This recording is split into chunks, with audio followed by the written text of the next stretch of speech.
Welcome to the Inglorious Bards. I'm your humble game master, Tom, and this is episode 27, I believe. Glad to have you here. We are coming to you live on twitch.tv/IngloriousBards. You can also check us out on YouTube, as well as every podcast player in the known galaxy.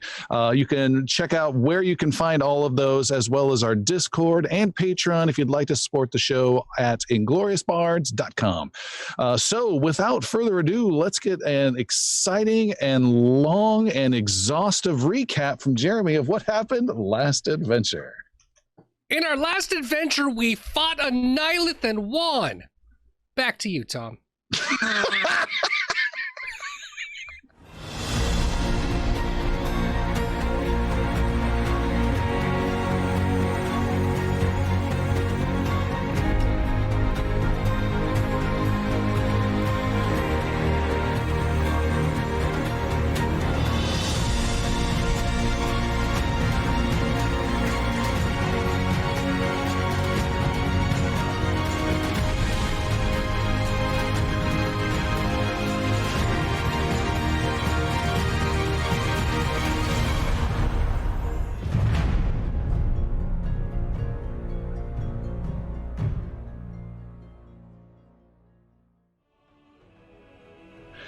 It has been 2 days since the group has boarded the ship known as the Taint and has left the town of Mosshaven behind. You have been at sea for several days, some of you accustomed to it, some of you quite uncomfortable with it.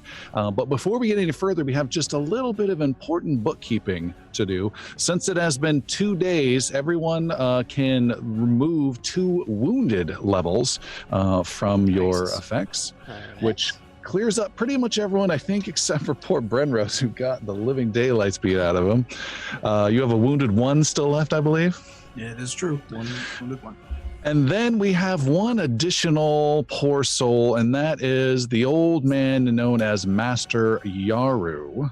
Oh, my head. Master Yaru, you are suffering from some drained 2, possibly still, because you did not get rid of yours at the end of last adventure, because you are affected by the nightmare plague. You are diseased, my friend. So you need to make, for each of these 2 days, a save against this disease, unless there's someone out there who can help you. Is there anyone who can help me? It's an excellent question. I don't know. Including myself, maybe, with the wholeness of body? What's wholeness of body? Lay it on me. Wholeness of body. Let me go to the exact literature. You can restore your health by tapping into your key. You gain G. It's not spelled with a K. Wholeness of body key spell, which I don't have the full writing anywhere. This is a disease? Yes. Sildren should be able to heal that. I can attempt to heal myself in one of the following ways. I can either regain hit points, or I can attempt to cure 1 poison or disease afflicting you. I can attempt to counteract the affliction. Cool. And by a heightened spell, I'm level 9. I don't know if it's my level of heightened. I can choose to regain hit points. It's just for me. That's in mind. And does it say what it doesn't say to do? Any particular thing. It just says attempt to counteract the affliction. All right, go ahead and make a roll. I will check versus the DC here. And this is a focus spell, essentially? Yes. Okay, so you can be doing this a body spell? Quite a bit. Yes. Let's go ahead and do one.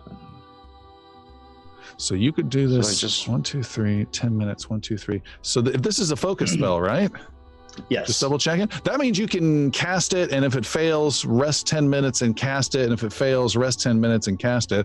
All right, you're good. You have removed, let's just not sit here and roll all that. You have removed the Nightmare Plague, which has a terrible way of adding more drained 1 or even 2 levels per day, and on top of it, you cannot recover from drained while you have the Nightmare Plague.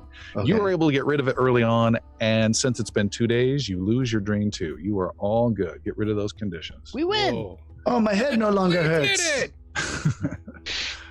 The game session is as long as Jeremy's recap. Good night, everybody.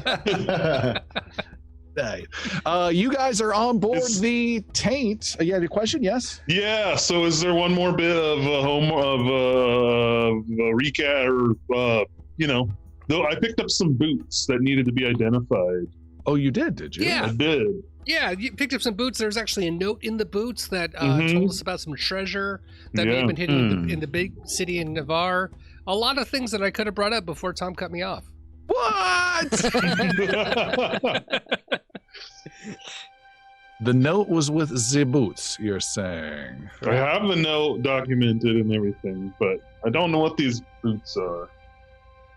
Looking. Sometimes a boot is just a boot. Got it. Yeah, let's do, you get one roll to identify it. Anyone who is trained in the arcana, the occult, that type of stuff. I'm that guy. Yeah. Make a roll. And how we do with house rule is you get one roll per level to identify a specific item. Otherwise, you go see a sage. So who would like to make a roll? I will make a roll. Zanner wants to know. I can make an occult roll. Is it a which do you want? This What will do be you an arcana roll. Arcana. Yeah. It's a 28. That is good. That was easy. Boy, this stuff's working out pretty easily. You have found, double check. You have found boots of elven kind. This is a level 5 item. It's let's see, allows you to move more nimbly, giving you a +1 item bonus to acrobatics checks if someone's wearing it. In addition, once per hour, you can ignore difficult terrain until the end of your turn. So if you're stuck in sand or something rough, you can ignore it. And it synergizes if you ever have a cloak of elven kind for even more benefits. Ooh. Paleek, you have this? I do. I'm dropping it into your inventory. And keep in mind, everyone, now that you're getting up in levels, you might have different items that you're going to be wearing that have a bonus to the same skill. So if it says a +1 item bonus, item bonuses don't stack. So you might have to share with someone else then. Fine. Just an FYI. All right. Any other business? Anybody need? I'll totally take these. But if anybody else, my acrobatics is already sky high. So if anybody else would like them, Sildren has the bracelet of dashing already, so that would be a lot of crossover for him. Maybe. So he's good. Maybe Brenrose. Yeah, not maybe Paleek. Brenrose? yeah. How's your acrobatics? He falls over trying to check. I'm here, Cinderella. I've fallen and I cannot get up. Christopher, they are in the party sheet. Does this affect my usage with standard armor, or am I just No, you're good. just good? Okay. How's that go? You are good. All right. Anything else? Okay. Proceed. You are on board the taint. We have people in chat asking about the taint. I'm just going to start calling everything the taint. The great taint. Watch your mouth. You pay respect to the ship, sir. To the taint. Respect the taint. You are on board the taint. You guys have been sailing for 2 days aboard the taint, and it smells a little funny, a little fishy down there. Yeah. A taint always does. Isn't it the Tainted Waters? Isn't that the name of the ship? We've just the seas of the Great Taint. Okay. The official name of the ship is the Tainted Waters, but everyone just calls it the taint. Even the captain called it the Great Taint. So. Okay. You guys have been enjoying the luxurious, terrible accommodations of the taint. You've been I've been at sea for 2 days. What would you like to say and or do? And I also would like to know where you're going. So would we. We are, I would presume, headed towards the Thousand Islands, where the ship that was originally sent out that way, I guess, by my vision at least, was destroyed by dread pirates. To speak to some people out there that we need their help from. For the king. and stuff. Can you be a bit more specific, Squab? Does it involve monkeys? The monkeys are gonna come later. I remember an island full of monkeys. They were great beasts. They were at least yay high and had sharp talons. No teeth, though. They were gummers, and that's what we all called them, the clawed gummers. The gummers would run around up and down using these sharp claws to scale their way up the walls and down the tree sides. They'd stab the fish with them as super fast. They'd dive right into the water and stab a bunch of fish. Then they'd gum them. They couldn't eat the fish very well. They just... It was very inefficient. Though Many died that way. Lost nutrition and all that. And that's how I died. Don't ask why I keep several in my quarters. It's not the talons. Talking about, never mind. So we're headed to the Thousand Isles. Sounds Okay. Where at? Because there's 1,000 of them. Well, Port Rising. Pick a number. All right, you're heading to the town of Port Rising then. That will take a few more days as you guys are making your way there in the boat. Anything unusual or different you want to say or chat about within the group or with anyone else on board the ship? Let me know. Oh, by the way, Piercy, you are getting the stink eye and some nasty glares from the youngest, most innocent crew member on board the ship. The poor new cripple? the one that Yes. broke himself. Yes, due to some sort of challenge that you sent him on, kind of a deal. And he's really just glaring at you whenever you see him from time to time. Don't worry, it gets better. All right. So considering, and I just got a good look on my map as to the huge distance involved here from Mosshaven to the Port Rising, Brenros will be engaging in a lot of focused meditation and prayer with Celine, and this is a lot to do with the return of his weapon in that the mystical sense that it shouldn't have been brought to him, but it was, and a lot of this is just prayer and interaction, and thanks for that. All right. Anything else? You guys are just gorging on the buffet and the entertainment. I need to remove the conditions in my combat tracker. How do I do that again? Click on the little man to the right, Little man. You present wholeness of body and then Focus. you double click on the red circles. in your chi. I see no red circles. You remove Did you the click red on the circles. little man? It did. Did it show now Drain 2 Nightmare Plague? It did. I Okay, see and no you red should see circles. on the far right hand side a circle with a 1 in it. I see not. All right, Someone I'll- set it up for you then. I'll delete it for it. Yes. There we go. Thank you. Yeah, it might be a game master did it, so you can't get rid of it. Yeah.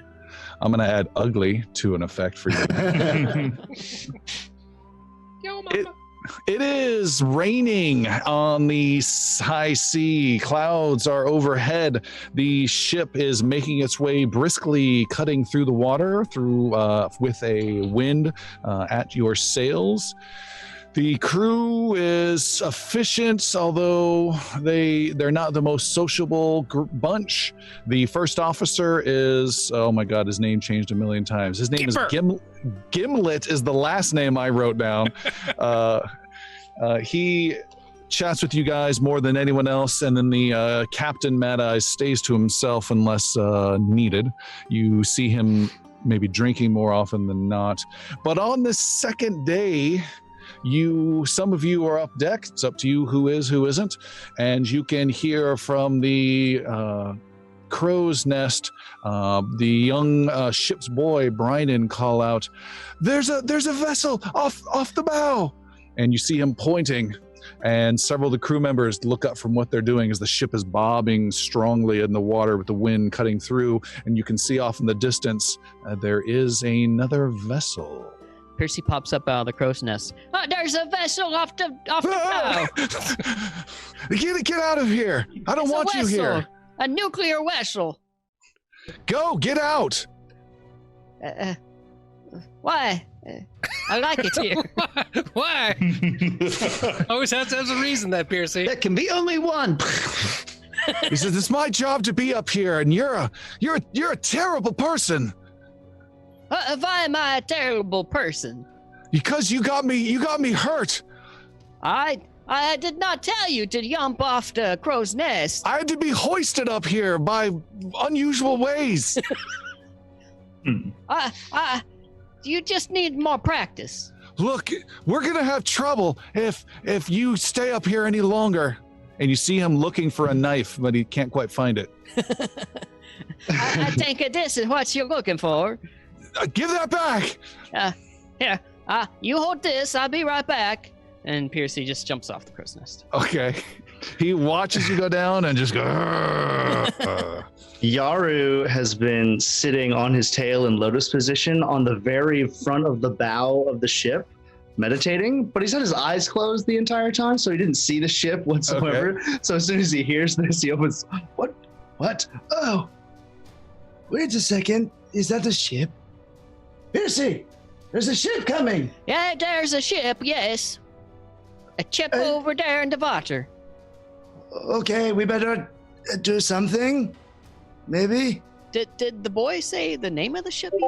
He did not. You do see the goblin first mate Gimlet is taking out a spyglass, extending it, and looking at the vessel. Yes, there's a ship off in the distance. Captain Mad Eyes! Aye! Captain Mad Eyes, we've got the Horned Maiden several miles out. Should we steer clear? While that's happening, Soldrin is preparing Vital Beacon. Hit me, so I got it. Hold on just a bit there. Did ye say the Horned Maiden? I said, yes, it's the Horned Maiden. You have more hair on your chin than your head, Captain. Yes, the Horned Maiden. It be a blessing of the gods. Ye find the direction to the Horned Maiden, ramming speed. Right away, Captain. And may I suggest Bluetooth? And he tells the people, ramming speed, everybody, and everyone looks a little confused, and they start moving the ship that way and going full sail. And up at the top in the crow's nest, Brian is just holding on with wide eyes as your ship starts making an intercept course for the other vessel. We'll get it. This time we'll get it. I've got you, Fairway! Don't you think you can escape this time? The ship is bobbing and racing fast across the ocean, and what would any of you like to do or say? Bad news, everyone. The captain wants to water ski. Yeah, Captain, why are we gonna ram that ship? That ship be the Horned Maiden. There only be one dog saltier on the sea than Captain Mad Eye, and that be Faraway. Faraway belong at the bottom of the sea. If anyone ever tells you otherwise, they're lying. The name's Faraway? What a thing or two. What? That's a weird name, Faraway. Yes, they're getting closer too. Faraway. Captain, we're on the king's business, and I think that takes precedence over whatever grudge you Closing in, Captain. We'll be there in just a minute or two. Captain, is there going to be loot on this ship? Aye, there'll be plenty of loot and blood if we have our way. The Tainted Waters will never have an adventure grand as the time that we took down the Horned Maiden. Vi, you took it down already. It's right there. What? You said the Tainted Waters would never have as grand a time as when you took down the Horned Maiden. Uh-huh. But you say you took it down already, but she's right there. I feel like he's speaking to me. Did you say you took this ship down before? I said it would be an adventure of the telling if the Tainted Waters finally took down the... You know what? You're in me way. Everyone move. Get off the boat and steer in the ship. You want us to get off the ship? I want you to get away from Giblet. Where do you want us to go? Things. Yeah, clear the decks. It's time for war. The captain wants blood. Ha ha! Should we be concerned about this? He seems to be on about all this, about this blood and going after this other ship. He did say there'd be loot. Loot's always good. Captain, who's doing the fighting for you? There no need to fight harder than Captain Mad Eyes and his crew.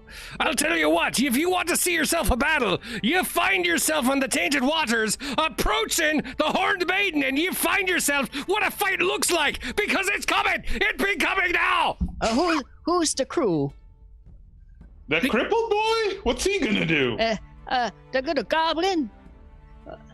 And the Byron? What's his name? The Brynan? You leave Bryden alone. I've told you, you keep your distance from my squab.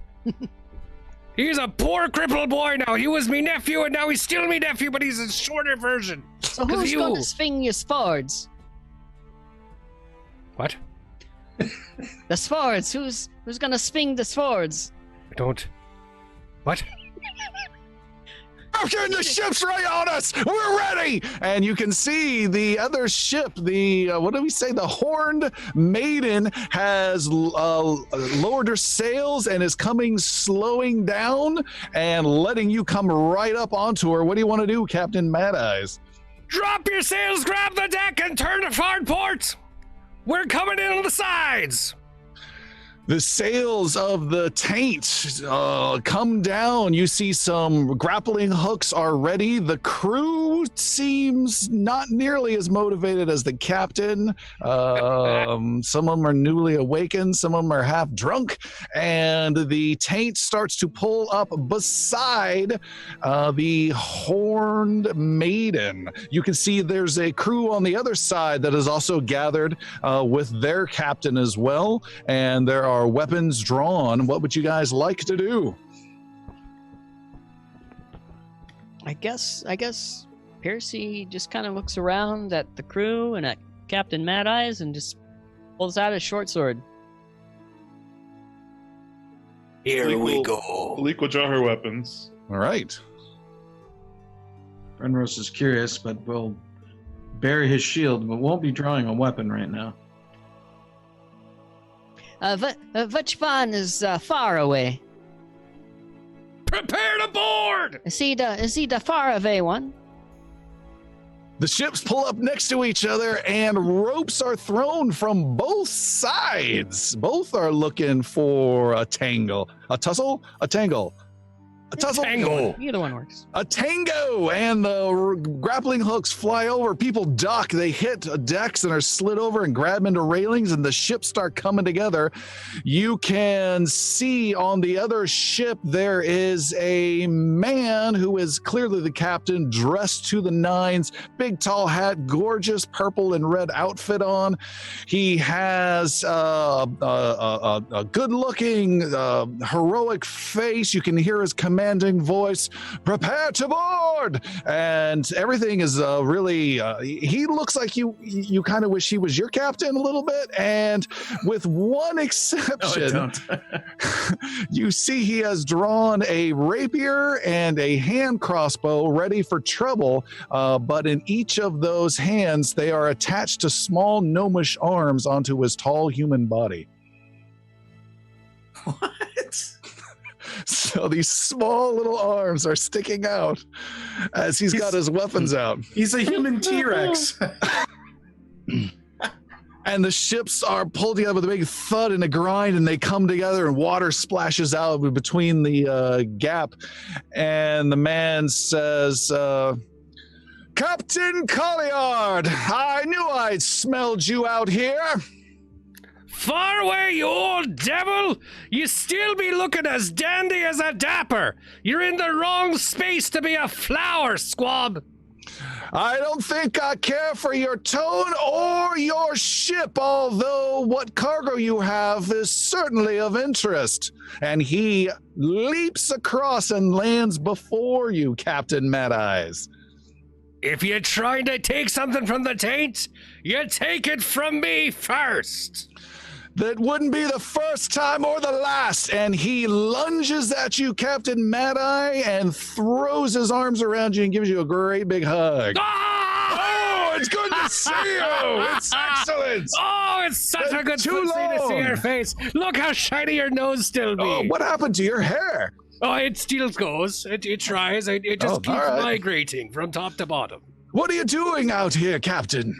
Oh, we be heading on the king's business. We have a couple of envoys who fancy themselves a couple of sailors. No, what are you doing out here? No, really, we're heading up to the Thousand Isles because these lads are paying me to go. He's looking at Piercy. What are you looking at? I'm a bit confused. I thought you were an enemy. I'm sorry, he always sounds like that. I don't know what he said. I don't know what he's saying. With your tiny arms and your weapons out, I thought I was gonna have to kill you. Very unlikely. No. This is an unfortunate accident. I lost them to a terrible creature at sea. Tore out my arms and devoured them when I was knocked overboard in a gale. I will tell you, do not mess around with sea ponies.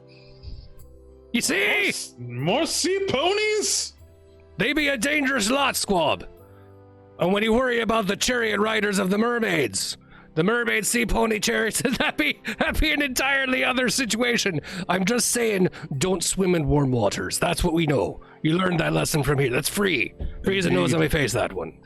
Captain, let's hear about this king's business. Why don't you come aboard and let's break some bread. Aye, that I shall.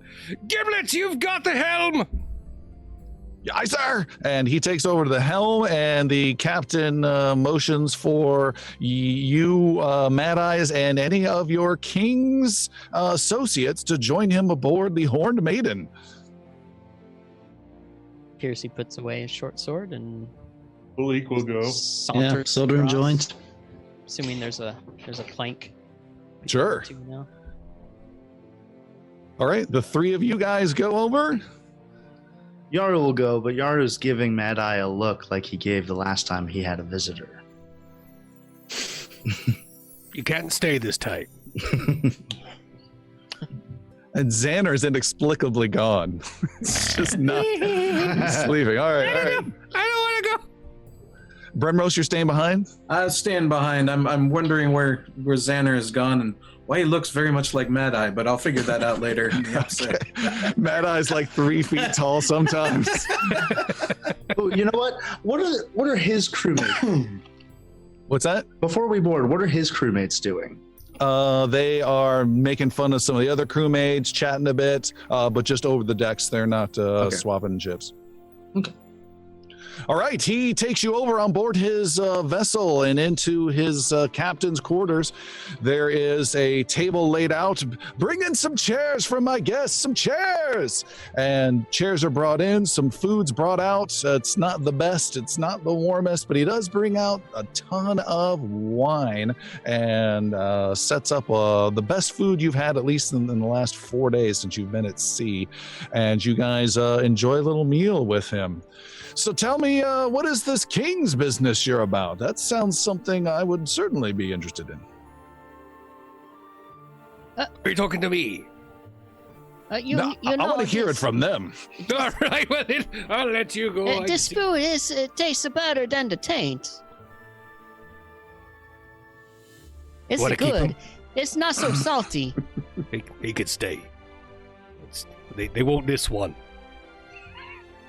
So the king's business. What are you doing for the king? Oh yes. So we're an envoy for the king, and we went to that one place, the mossy place, and we helped them, and now we are going to the Thousand Islands to help them, and then we just help people for the king. We're looking for a ship. Maybe you might know of it. It's called the Naper's Wake. Yes, I know that ship. Where do you think No, I saw that ship just a few days ago. Bad Where news at? about that ship. Uh-oh. Why bad news? There was a bit of an issue 2 nights ago at Mandolin Bay. There were half dozen ships At there. Mandalay Bay? Mandolin! Stay away from the slots when you go there, trust me. There was a storm.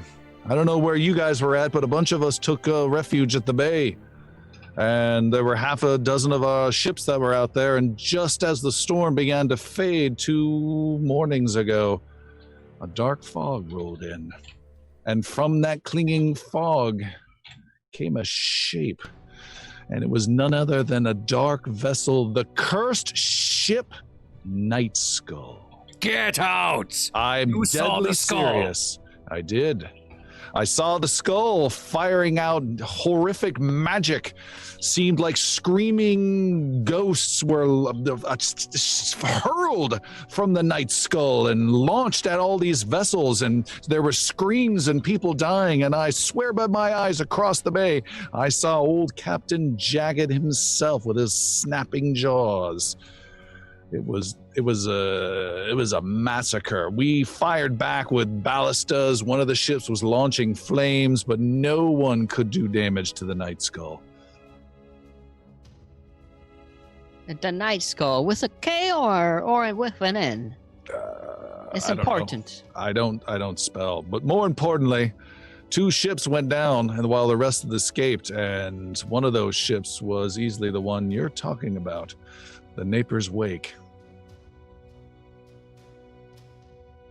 I even saw Captain Jagged himself board her as we made our way out as fast as we could.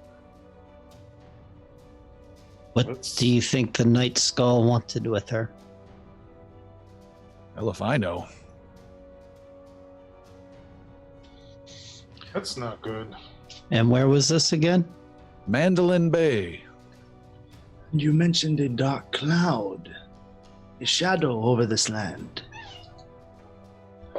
There's always tales I've heard. Watch out for the black fog, and when that appears, the Night Skull is soon behind, and that is exactly what happened. I thought they were just stories to scare the crew, but fog came, the Night Skull came, and then all hell broke loose. Them tales be ones that I once told when I be a lad. When I be a very young sailor, we were seized upon by the Night Skull. It was exactly as he say. It were a mystical fog that came from nowhere. The sky went black, even though it be midday. When the ship came upon us, Captain Jagged himself strolled out, a monstrosity of bones and hate not seen for years. There be something that those who know. Captain Jagged take no prisoners. He keep no one aboard his ship. He kill every last thing.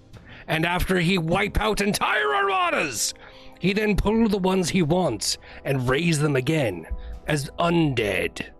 And he and his terrors of the sea, these phantoms of the deep, they ride around, and they be one of the deadliest ships. There not be any way you can fight them or defeat them. The fact that the Horned Maiden even got away be something that I might even consider to be a fish tale. Well, you can only flee, but you need to be large and fast. We've got a competent crew here, Captain Mad Eyes. As though a crew be the thing that could get you away from something to the likes of Captain Jagged. Good crew, a wise captain. I'll agree to disagree. Well, tell me, you're from the king. Tell me news of the city, Mirskan and Navarre. King Phaon has returned and reclaimed the kingdom and is rebuilding Navarre to its former glory. I've heard of his return. What do you think his chances are of any success of holding on to Navarre? He will hold on to Navarre, I am certain. He's in the lead by about 5 million votes right now. But I hear Senator Captain refuses to concede.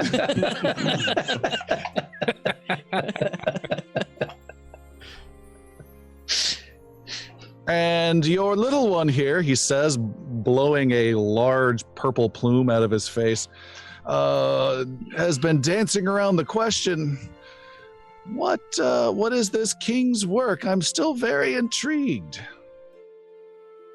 We're to find that ship I just told you about. Yeah, but why? This Something business interesting there? is just that, the business of the king. And as such, it is above you. You watch your tongue. You will not be showing disrespect to the captain aboard his own ship. It's all right. It's all right. It's all right. Let's drink. Let's eat. Let's gamble. Let's have a good night of this before we part ways. And he brings out some heavier liquor and breaks out some dice and says, let's play a game of ship captain and crew. And we are now all going to play a game of ship captain and crew for those of you that are here. His first mate comes in, ship captain and crew. The stakes are high, though, if you want to play. It is an ante wager of 20 gold if you have it. 20 gold. Yeah, Aye. Paleek's in. Paleek's in? Let's see what Percy has. Right in me beard. All right, then. Children will play. Percy is in for 20 gold. All right. Master Yaru? Yaru is not playing, but if this is a high rollers table, he'll see himself out. But Okay. if not, he'll watch. All right. We've got Captain Faraway, Captain Mad Eyes, Piercy, Paleek, and Sildren. That's 1, 2, 3, 4, 5. That's 100 gold is available for the one and only winner. Let me show you how this game works, everybody. What you do is you get 5 6-sided dice in your hand. I'm going to roll them in our fantasy grounds. You get 5 of these dice. You roll these dice, and what you're looking for is to get a captain, which is a number 6. You're looking for the ship, which is a number 5, and then you're looking for the crew, which is a number 4. You cannot get the ship or the crew, the 5 or the 4, until you get a 6. You got to roll a 6 first. Once you get a 6, then you got to roll a 5, then you got to roll a 4, and you get 3 total rolls of all these dice. So if you look at my roll right here, I rolled a 6, 4, 4, 3, and a 1. So I'm going to keep that 6. It's locked in. I'm going to roll the remaining 4 dice and try and get that 5. And I have failed, and then I'll try one more time, and then I would be done. So I failed. I get 0 points for this whatsoever. If I got the 5, then I'd be locked in. If I get the 4, then I'd be locked in. Once you have those, that's your minimum, and the remaining 2 dice are your cargo. Those are your total points. So what will happen is you will have a bunch of people with 0s and then some people with anywhere from 2 to 12 points. And you get 3 rolls to lock in the 6, the 5, and the 4. And then you can roll as many cargo dice as you have leftover rolls. Or as in my sample here, I totally failed and ended up with 0 points. But on your first roll, you rolled a 6 and 2 4s. You couldn't have kept one of the 4s? Nope, you got to have the 6 before you can grab the 5. You got to have the 5 before you can get the 4s. So let's start out first with Captain Farway. This is my official roll now, and he rolls and he gets a captain right off the bat with a 6, so I'm locking that in. I'm rolling my second time, and I got a 5 and a 4, and I got These dice be loaded. Woo, not away, not at all. Never cheat, he winks. And he's going to stay locked in with the 3 points. So 3 points for Fairway. How about Mad Eyes? You go. All right. Get me lucky 5s here. Oh. No 6s. All right. So let's try again then. 100 gold. For the Tate. There we are. Got the captain for the 6. You're in trouble though. You got to get a 5 and a 4. 5 and a 4. Dead. I can do that. You watch your mouth. I can get it just fine. Like so. Oh, shite. 0 points. You're out. Piercy. So we do this 2, 3, 4, 5. Here we go. Here we go. No 6. So we do it again, yeah. So, I didn't see you on the table. Go ahead and re-roll. You're not rolling with it. That's your first roll. Holy moly! Oh my gosh! 6, a 5, a 4. And what were my other two? I didn't see. Oh, A right 3 and a 1. So you have 4 points right now. You can say you're done, or you can re-roll that 3 and the 1 for more points, but you have to take the next roll. Well, that was my first roll. Yeah, you have 2 more So rolls. I get 2 more rolls. Yeah. Okay. So I'm gonna re-roll.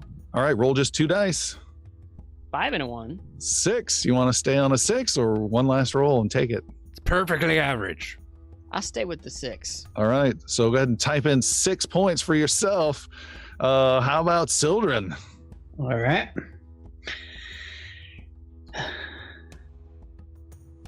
Oh, Craig, Alright. you got the 6. Yep. So 6. So now I would need the 5, right? Yep. All right. The 4 doesn't count. Yep. Nope. All right. There's the 5. All right, you still have 0 points. You've got to get a 4. And I have what, 3 dice that I'm rolling 3 now? dice left. There's the 4. Oh, and a 5 and a 3. So you have 8 points right now, I'll and take you that. are done, and you are in the lead, Sildren. I clearly warmed them up for you. You're welcome. I can expect me fee later. The hustling druid is in the lead, and last to go, and this is for all the marbles for 100 gold is Paleek herself. I do have to. The question begs: can there be any deception here? There Or we just- can be if you want. Okay, well, let's see what happens first. Ooh. So I got the 6 and the 5. Locked in, 3 dice left, 2 rolls. Oh. So, yeah. What can deception do for me here? You need to make a deception roll versus the 2 highest pointed people, which right now is Sildren and Piercy, versus their perceptions. Oh man.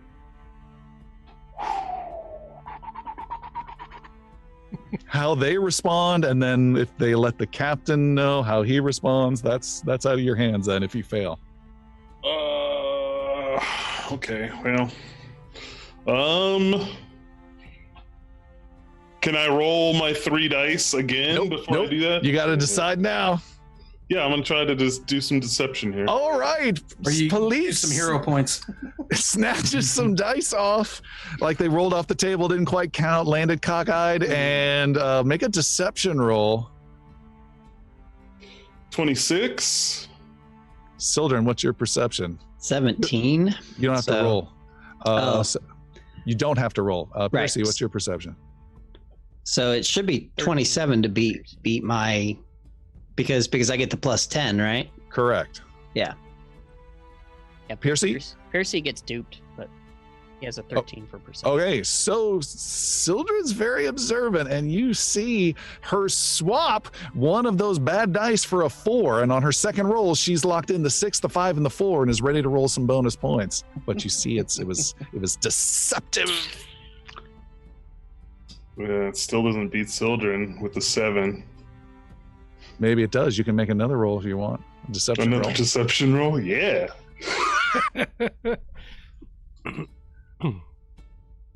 33. You're not sure if she's still cheating or not, but you know you saw it before, and you can re-roll just 1 die. Just that, re-roll that 1. You have 6 plus 1 die. Oh! Somehow, Paleek has rolled the best possible in the game. How do you possibly steal a 12 in captains and crew? That's I've never seen that before. Such luck. unbelievable. This is a pretty easy game, guys. Bunch of dice falling out of her sack. She has like 20-sided dice that are on the table somehow. She's just clinking a little bit whenever she walks. Sildren, you see Paleek scoops up 100 coins, including 20 of yours. Yep. I let that go for now. For now. Level 5 spell. Yeah. Paleek, you rake it in with a grin. Oh yeah, just shit-eating grin. There's some more chat going on. The evening goes on, and Captain Farway says, as the night grows long, he says, "Hey, but before you go, you know, I'm out 20 gold, little princess," to Paleek. Yeah. I'll make you a deal. I got a big tip on some big loot. You give me back my 20 gold, and I'll pass on what I know. How do I know you're gonna be honest here? Mad Eyes? Again, you don't question the honor of a captain when you're on aboard the captain's ship. This guy here is a tall, upstanding, long-armed gentleman who has never, ever been notched. What did I say? You say he long arm? Oh, aye! Long arm of the law, this one here. This far away, he's got a nose like this, and he's always honest with everything he be saying. His crew follow him to the depths of the ocean. You heard him. Completely honest. Good. Low five. I don't think his arms are so long. What you gonna? I don't know. I'll trust you. Here's your 20 gold back, but don't screw me over. All right. He takes the 20 gold. Silder mutters, "That's rich," under his breath.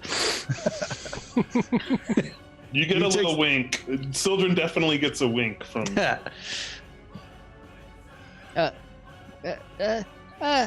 Paleek, why you give him his gold back?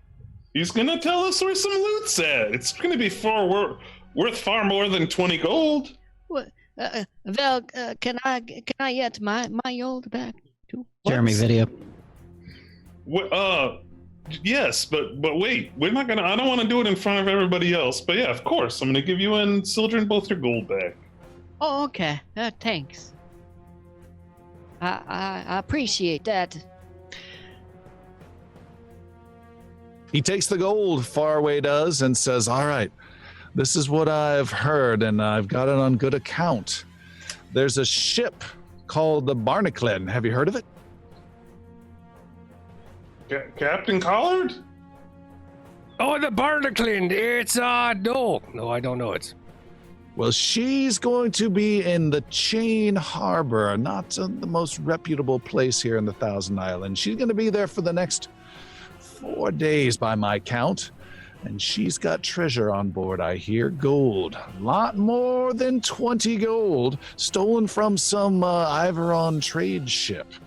So you find your way to Chain Harbor, make your way on board. You can rob a pirate of their own booty.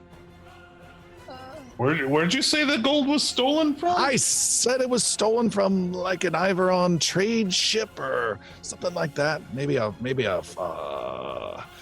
merchant of some. I don't know. But Whoever it be, they're not me getting it now. You know it. Piercy goes up to Sildren, kind of tugs on his sleeve.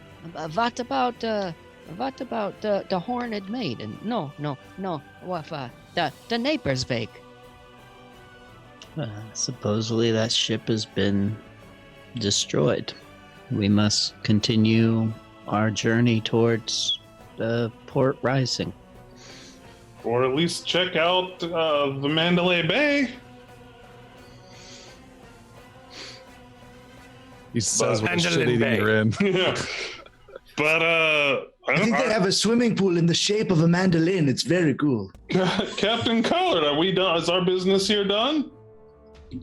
I mean, do we have to go so soon? What else do you want to do? We can play more dice. Are I you think gonna, we can find more gold amounts. Are you gonna sleep with this captain too?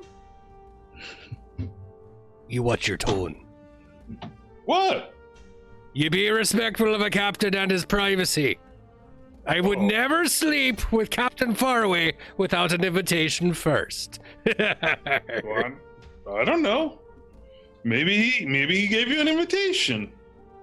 Good night, everyone. It's been great having you here. And ye for Captain Faraway. It's a long time. Yeah. I'd say we do this again more often, but I think this is good for a while. I don't like you around this often.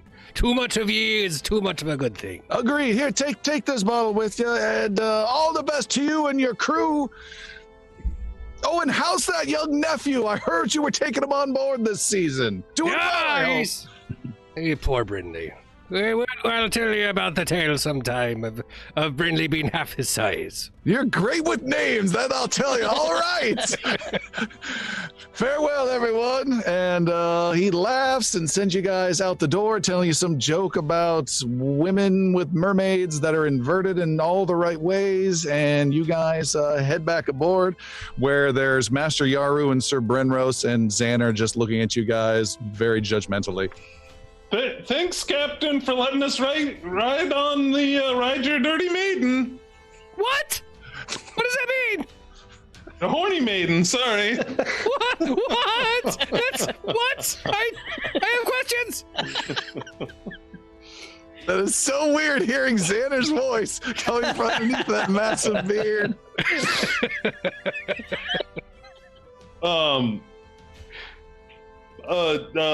When we get back onto our ship, I will give Piercy back his 20 gold, and I will give Sildren 40 gold.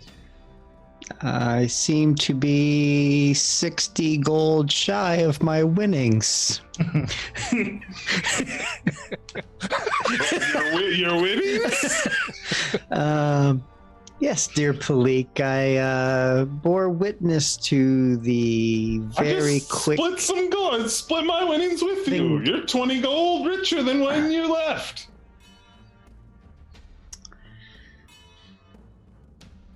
I'm willing to delay the debt, but you do owe me some gold yet, dear friend.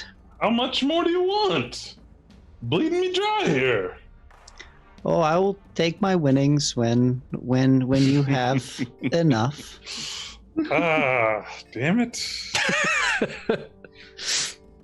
I do enjoy watching your quick fingers work, but What? What does that mean? Quick fingers working on the taint. You know what that means, Zanner. She's stealing my purse. So according to my math, that's 40 gold for Sildren, 20 for Piercy, 20 for Captain Farway. That leaves Paleek with just the original 20. You ended up with nothing. Plus 20. actually minus 60 because you still owe me gold. Okay, all right. I got Captain Collard's money. Oh yeah. Okay, I trust the math. I got 40, 60, 80, Yeah. 100. There was 120. Yeah. I think we're good, right? There was 120? No, there was 100. You're off. 100. You're wrong. And I'm fighting this one. Yeah, 40 for Sildren, 20 for Piercy, 20 for Captain Farway, and 20 for you, Paleek. That's 100. One bullet at the door. Nothing. One at the Good chandelier. day, sir. Hey, you're right. I did that math without taking out the 20 for. Yeah, that's fine. I'm dead even then. That's fine. She just did it for the thrill. I don't even need gold. I just like losing. It is the next morning, unless I'm skipping ahead and anyone wants to do something. And where are you guys telling Captain Med Eyes to head? We have to, I suppose, make a decision on going to Mandolin Bay or Port Rising, or to pursue this pirate ship. Yeah, Chain Harbor.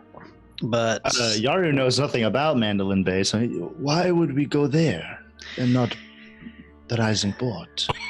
the captain of the Horned Maiden said that he was in Mandolin Bay with Naper's Way? Fake. Naper's fake. Naper's Wake. And a cursed ship came and destroyed the vessel. Captain Collard, how close are all these places? Port Rising and Mandolin Bay and Chain Harbor. They being about that way and about that way. You follow the sun that way for about a day and a half, or you turn around. The captain's not great with navigation. He's just looking out. Watch your tongue, Gipper! So sorry, Captain. Of course I'm good with navigation. I know exactly which way that way be, and that way be. Captain, we're over here. Captain, turn around. We're over here. It's an overcast day, and he's just looking out at the water. And he's just sliding down into the ship. And down here it'd be dark, and I don't know which way it's back up. Would there be like some maps of 1,000 Isles on the ship? Maybe? On this ship, Captain Mad Eyes has a wide assortment of maps. Captain, can I look at your maps? Do you have some 1,000 Isles maps? Sounds like a personal question, but fine. You come with me. I'll show you a thing or two about a thing or two. Okay. You know what to do with it? That's All probably true. But if you come along with me, I can ask you. You're the expert. They're all inland maps. It's a lovely map of Mirskon. This is Mirskon. Here you find a really lovely one of Tabenry. I hear she's got some lovely turns. Over here you find this wee place. They're all framed. Just framed. Paleek, you go into his quarters. They are strangely musty and strangely musky, and he has some maps that have dirty clothes on top that he tosses off.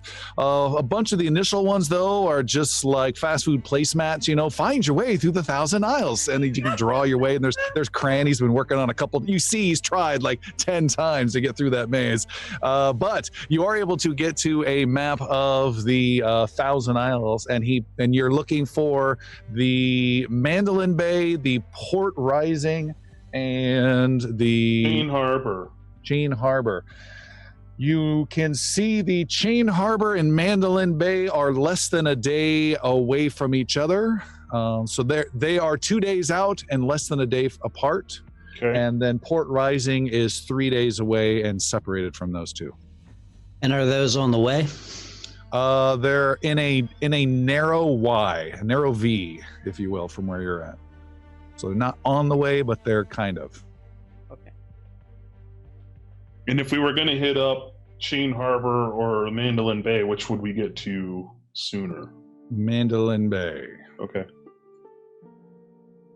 I'm going to borrow this map. I'll bring it back. Oh, I don't think that's something that leaves. Is I supposed to? Can that go? I can't. I'm not going to leave the ship. We're in the middle of the fucking ocean. It needs to be inside. I'll bring it right back to you. Look, your name's at the top. It'd be I just want to make sure. It says property of Master Collard on it. Okay, I just saying it's not. It's delicate, and you have to understand the instruments and make sure that you know. Do you not trust me?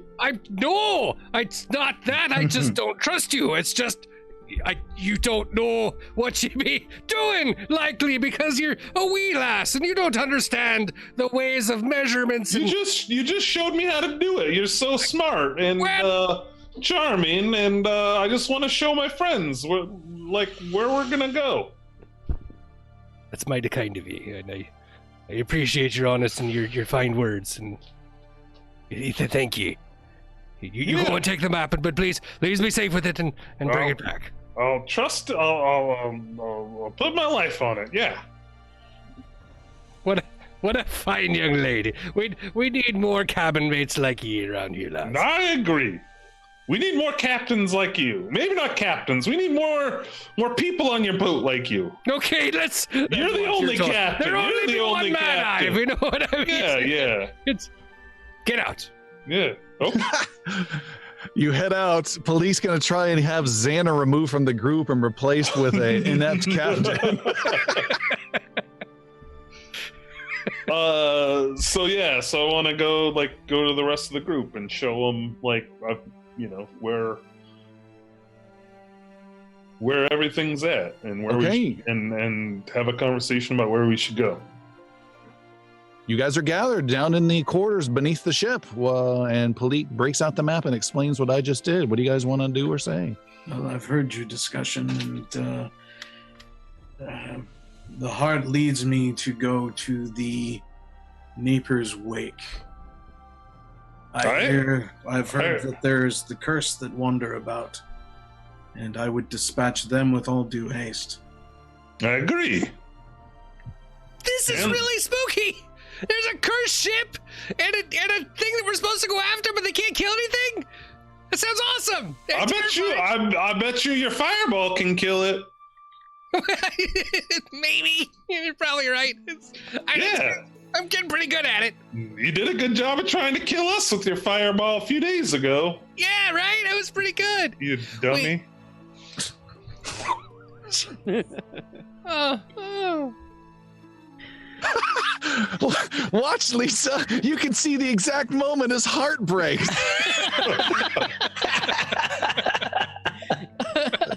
Nothing shuts up Zanner except for a little diss from Paleek.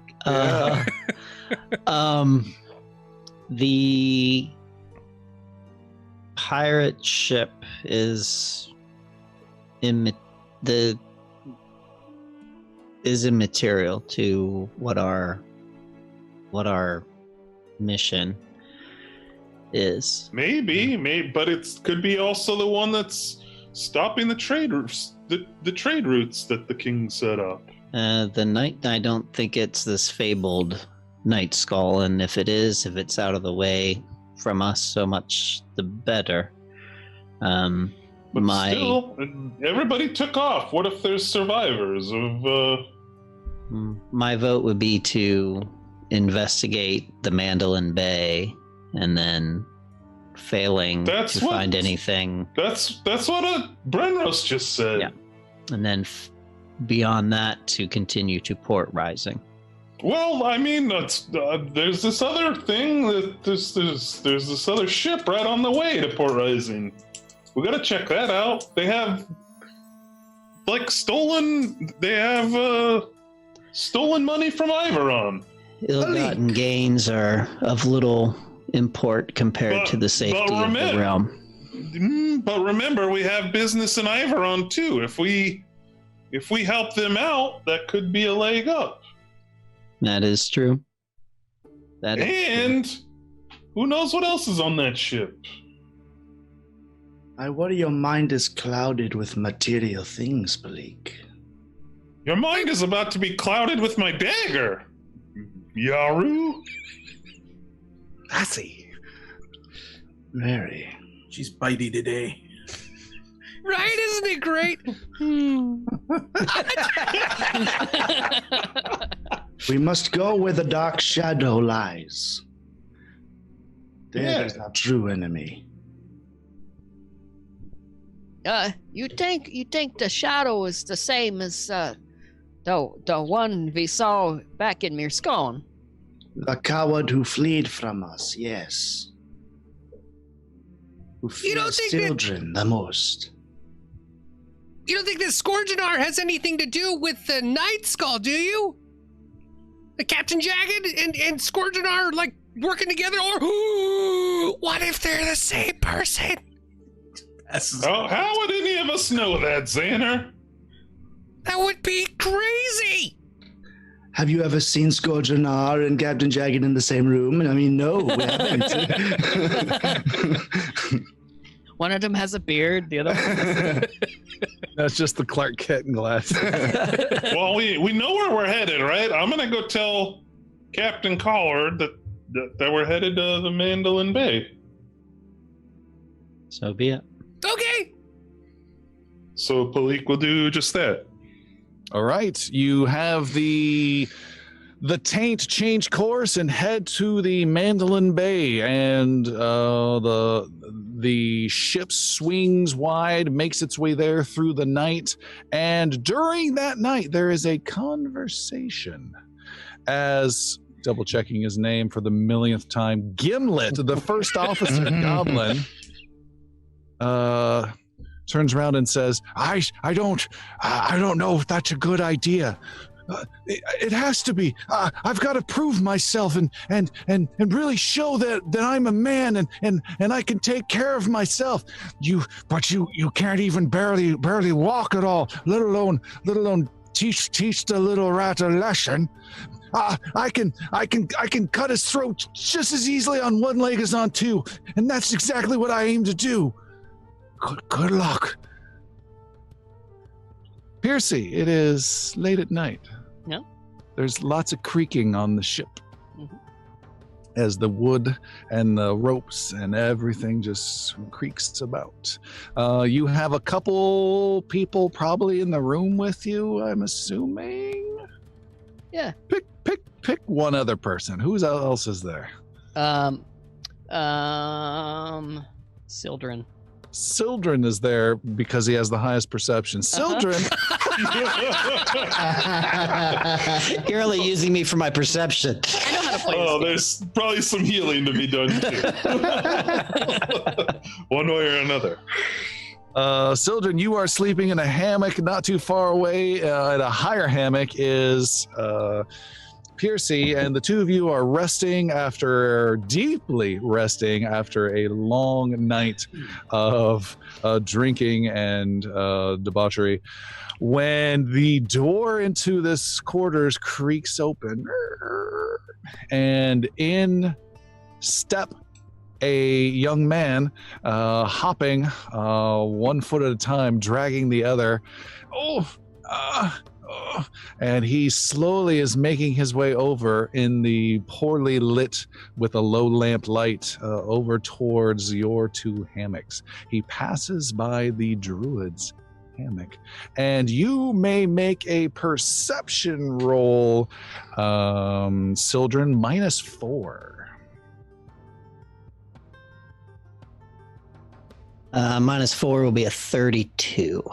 With a 32, A hand just kind of comes over and just like takes. wait, have don't a I boy. get to tell you if this is a success or a failure? Does this smell like chloroform?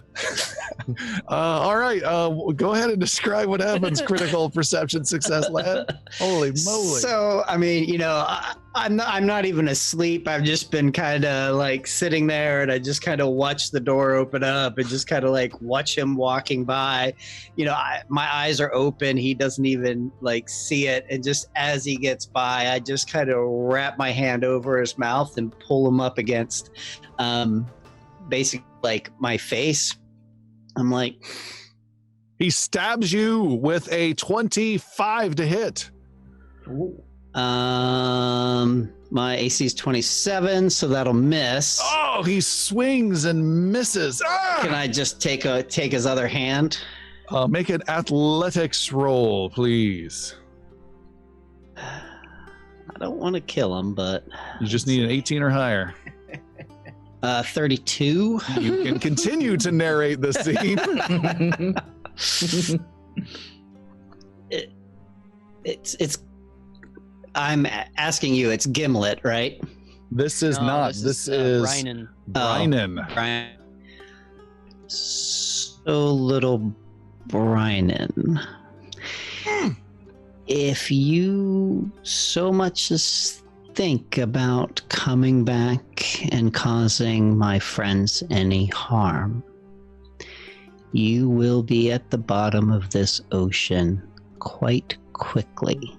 And as a druid, I can prevent you from dying for a very long time. And you will suffer like you cannot imagine. And I then shove him back toward the door, sending him on his way. He goes running. He still has his dagger, but runs away, runs out the door, looks back at you, and make an intimidation roll, please. Did you just wink at him? I did.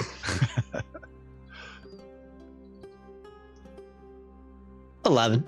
11. We'll give you a That little is bit of- not my strong suit, but I will put you in the ocean, and that's how you sound.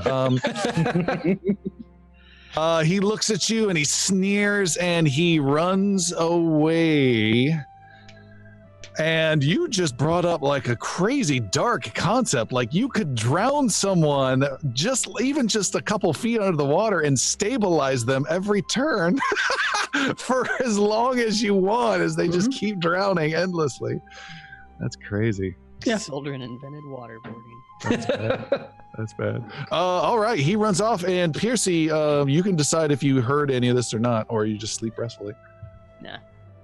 All right. Just sleeping. It is the next day. You guys clear up any wounded level again that might still be on there. I think Brenros, you had one. And the ship is making its way. You still have another day of sailing ahead. It is in the late morning when Master Yaru and Brenros, you guys are out in the. You're in the lower deck where some quarters and some hold stuff is located at. You guys are just out in the main hallway that goes straight through the ship.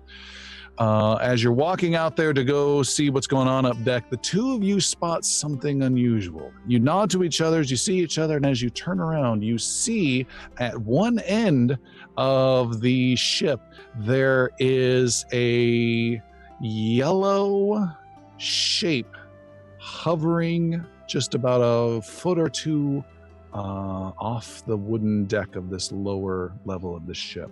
And it's a strange shape of a clock face.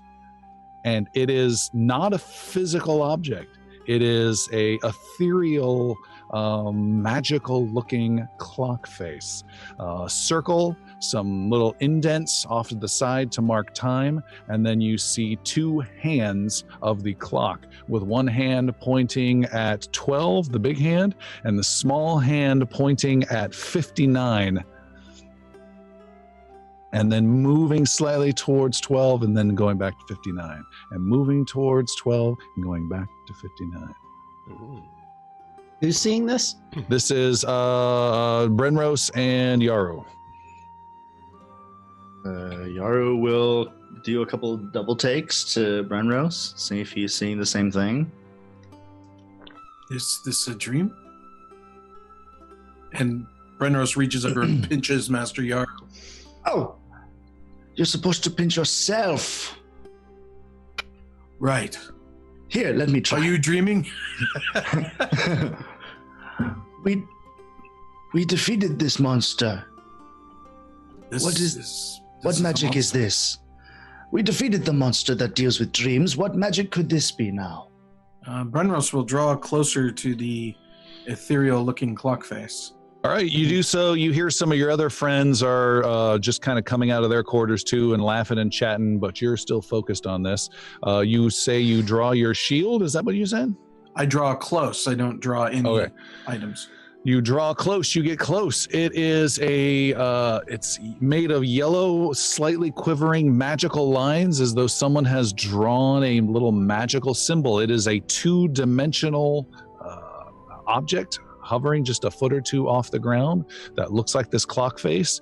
It appears to be stationary aside from the slight quivering of the lines that it's constructed out of, except for that minute hand that's going from 59 to midnight and then going back to 59 to midnight. That's the only motion you see. And it's no sound either. This moves with the ship. Some spell, some illusion on board. Is there a way, I can't detect magic, but is there like a recall knowledge on, like, can I do that with this item? You have never seen anything like this. Can I do like an occultism or something like that? You have still never seen anything like this. Okay. I've never seen anything like this, I think. Birdmouse, go ahead and make an occultism roll. Just kidding, just kidding. In that similar vein, however, is there anything in the religion realm where it would have some lore of maybe some old prophets had seen a similar vision or whatnot? Alistair, would you like to tell him the answer? There is nothing here for you. I'm sorry. You've seen nothing like this. Seen nothing like this. Unsure as to its its dimension and so forth, Brenwis will try to reach out and actually make contact with the. Yeah, is it shimmering over object. the deck, like over the water, or is it? No, you're in the depths of the ship Okay. right now, down a long hallway, and that's where it's at. And Renos, you were reaching out. Reaching out, I will try to make contact with this to determine its opacity. Okay, you reach out and you can touch the side. It's it's a giant circle with little tick marks in these hands. You reach out and your hand can run along the side. You can feel these little lines. Yes, you can. Is there, while there is no sound, is there some sort of feeling of movement of the internal mechanism of this creation?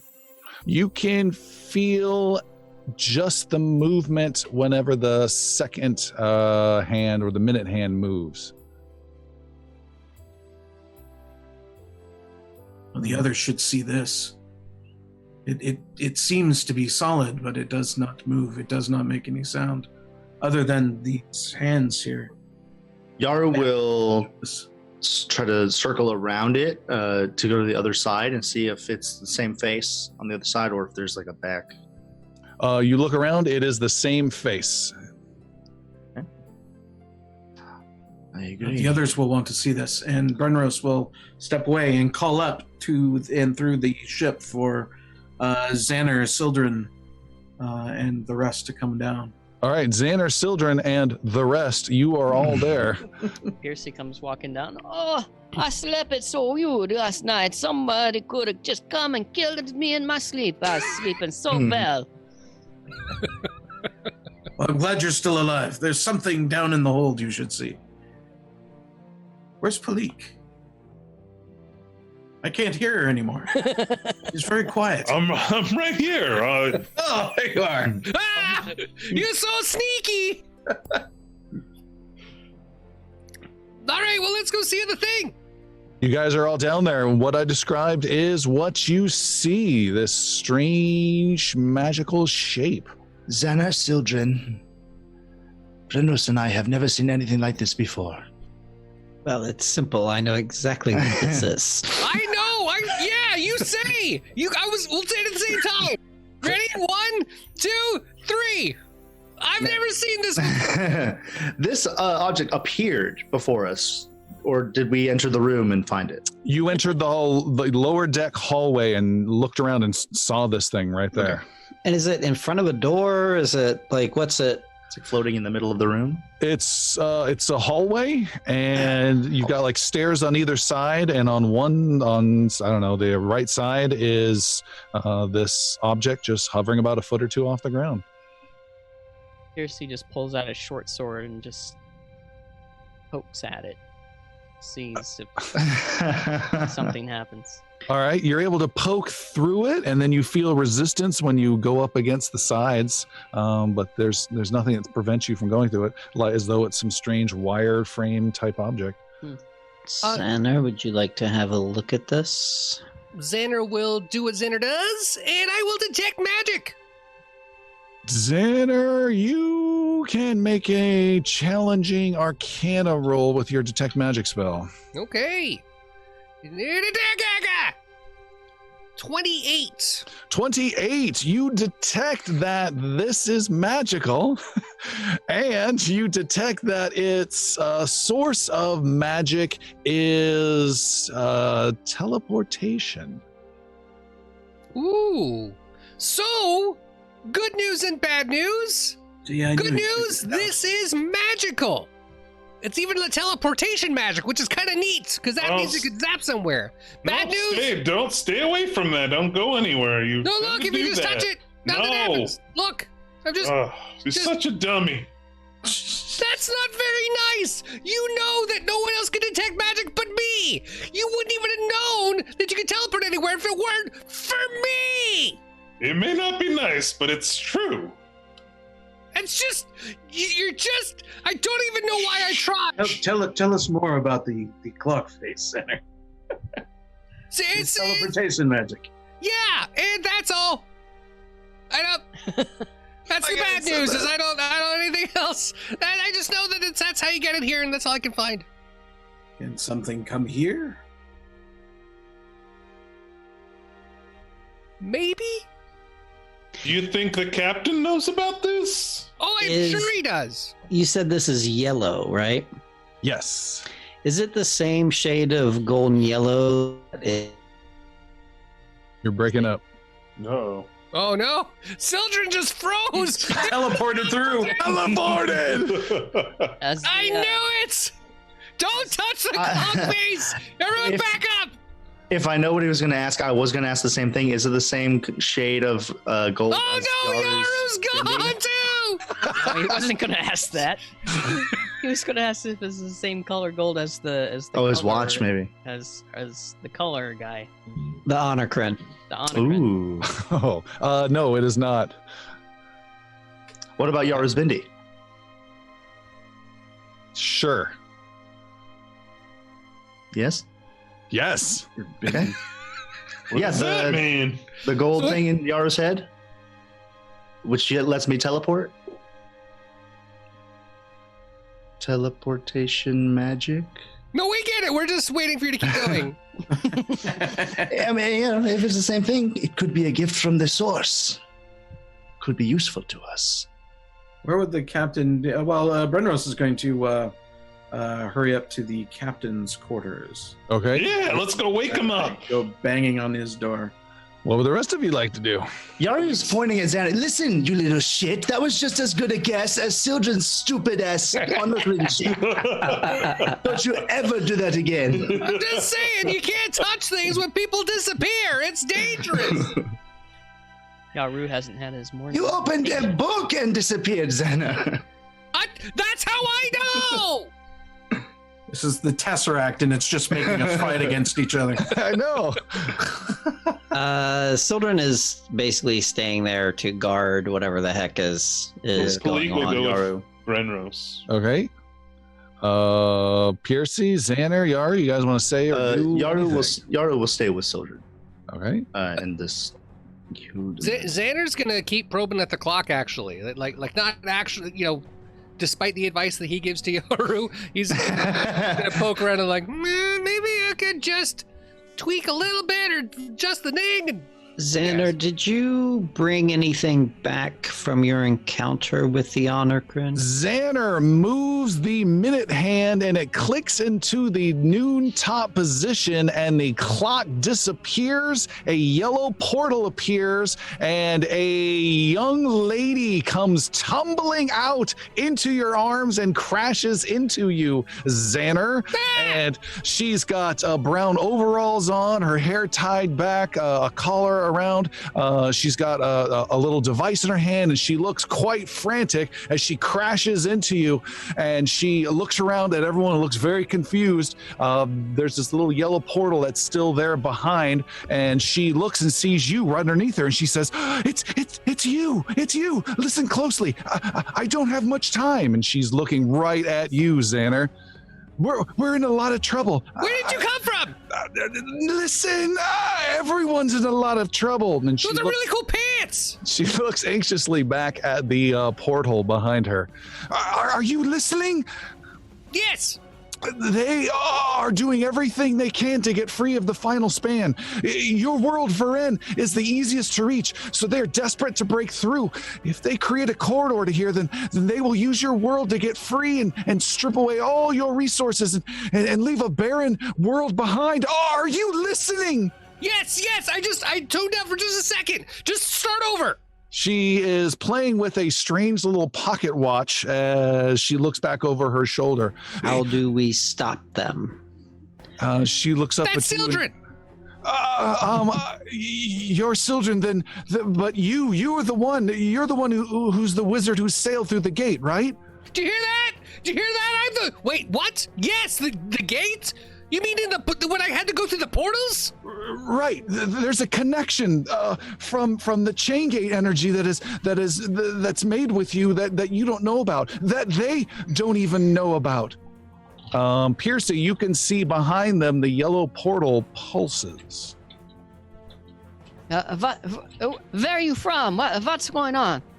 I'm from the final span, and that makes you, pointing to Zanner again, the only hope to keep them in the final span.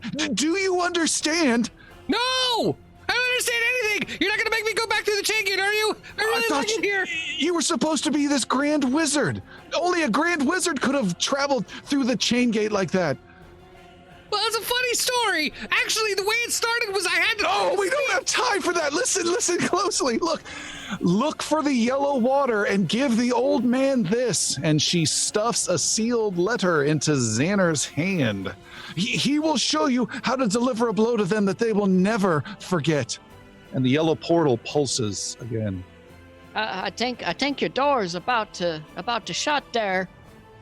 Not exactly, and she messes with her little timepiece, and there is a smaller, weaker portal on the other side of the corridor that appears. I've done this before! That's fancy. You come out of one, you have to go in the other, but if you don't go, something's gonna happen that's bad! I was hoping for a lot more reassurance from you. What is your name? I'm Zanner! Defender of the realm and champion of King Phaon. I am an ambassador of the king, and I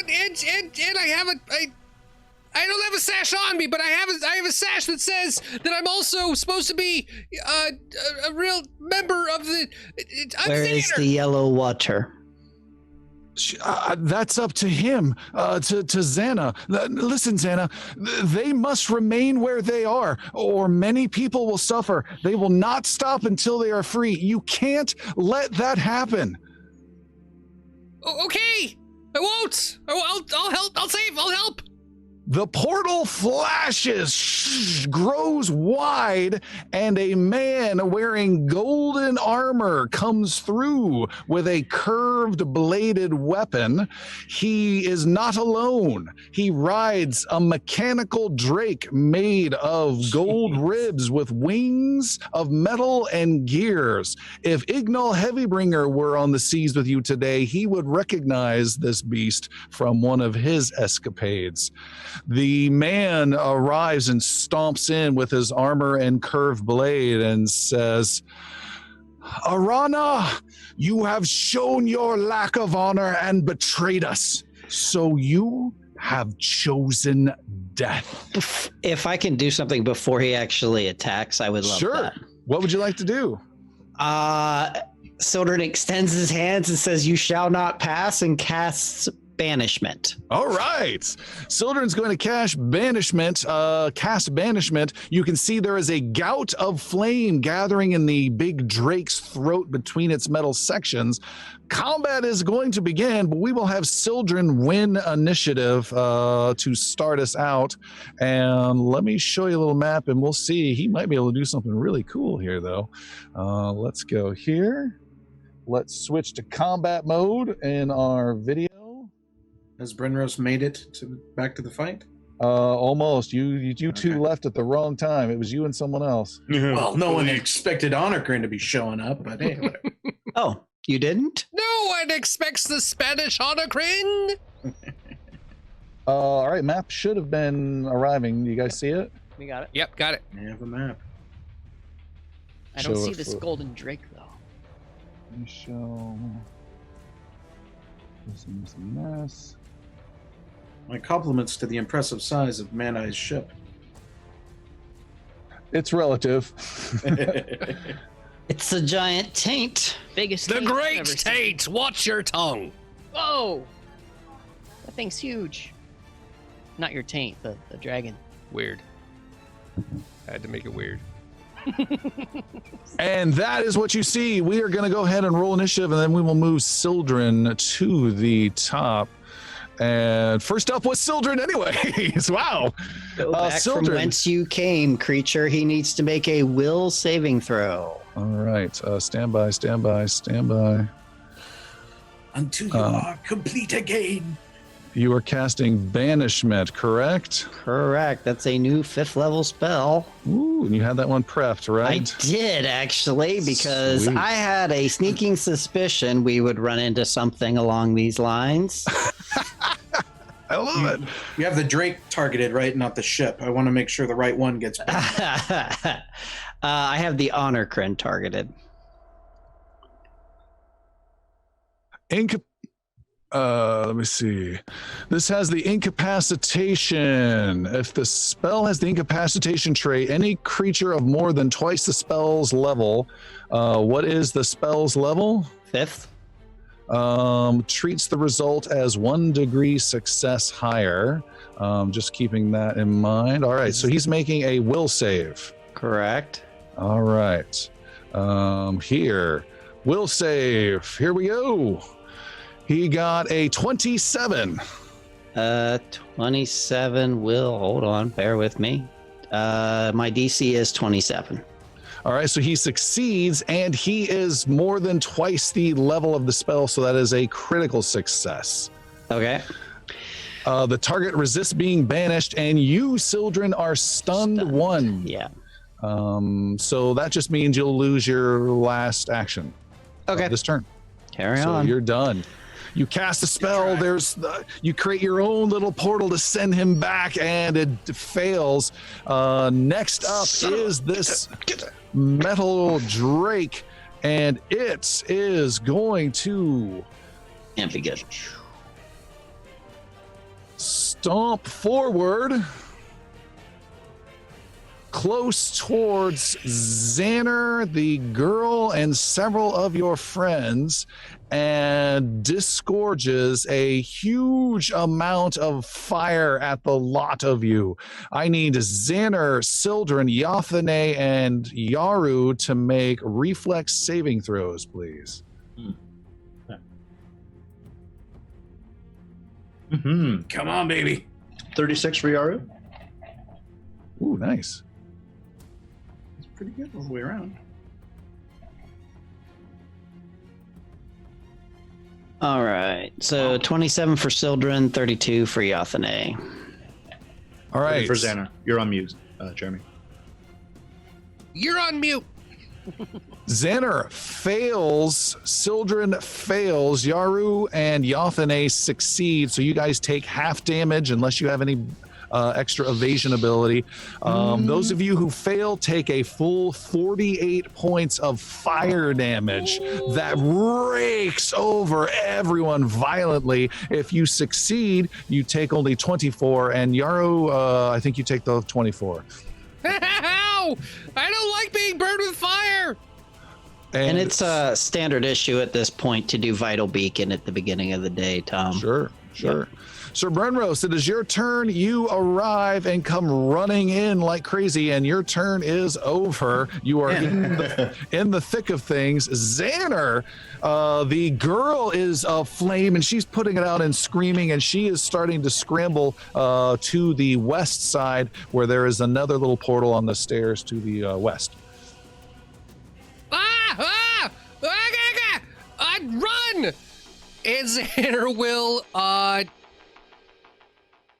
he's gonna cast a cone of cold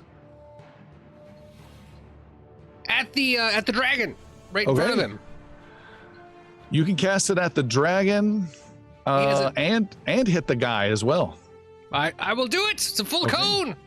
So they have a reflex saving throw. They have to be 27 or better. Reflex saves. Here comes the big dragony drake with a reflex save of critical fail. Yeah! Oh, that was unexpected. Nice. Oh. Reflex save for the bigger guy is a critical success. Holy moly. Wow. Okay. I rolled a 1 and then a 20. So for a critical, should I double the damage then? Roll the damage normal, then double it. Keep it simple. Ooh.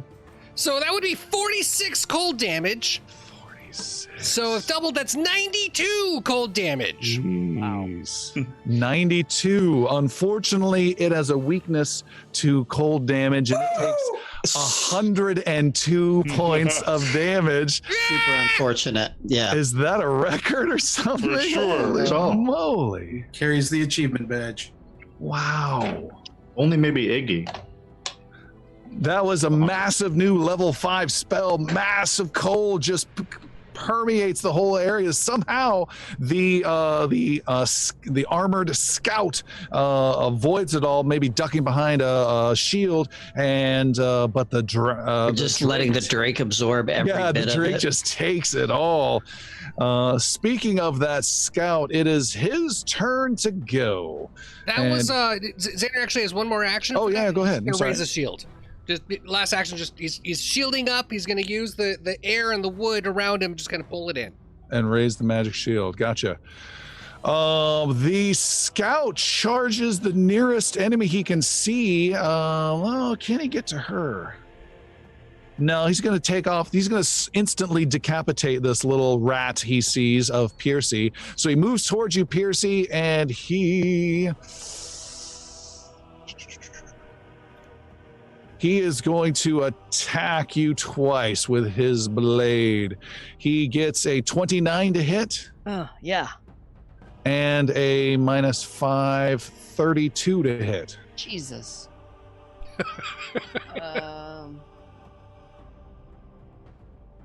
That's a hit, right? Yeah, both. Yeah. All right, 21 and 24 is 45 points of damage. Group is getting rocked. Next up is Paleek. Paleek, you come running back in, and what's your move speed? 30. 30. You can be in front of Zanner or anywhere behind Zanner to end your turn. I'll be right behind Zanner. Oh, bravely going behind Zanner. Master Yaru.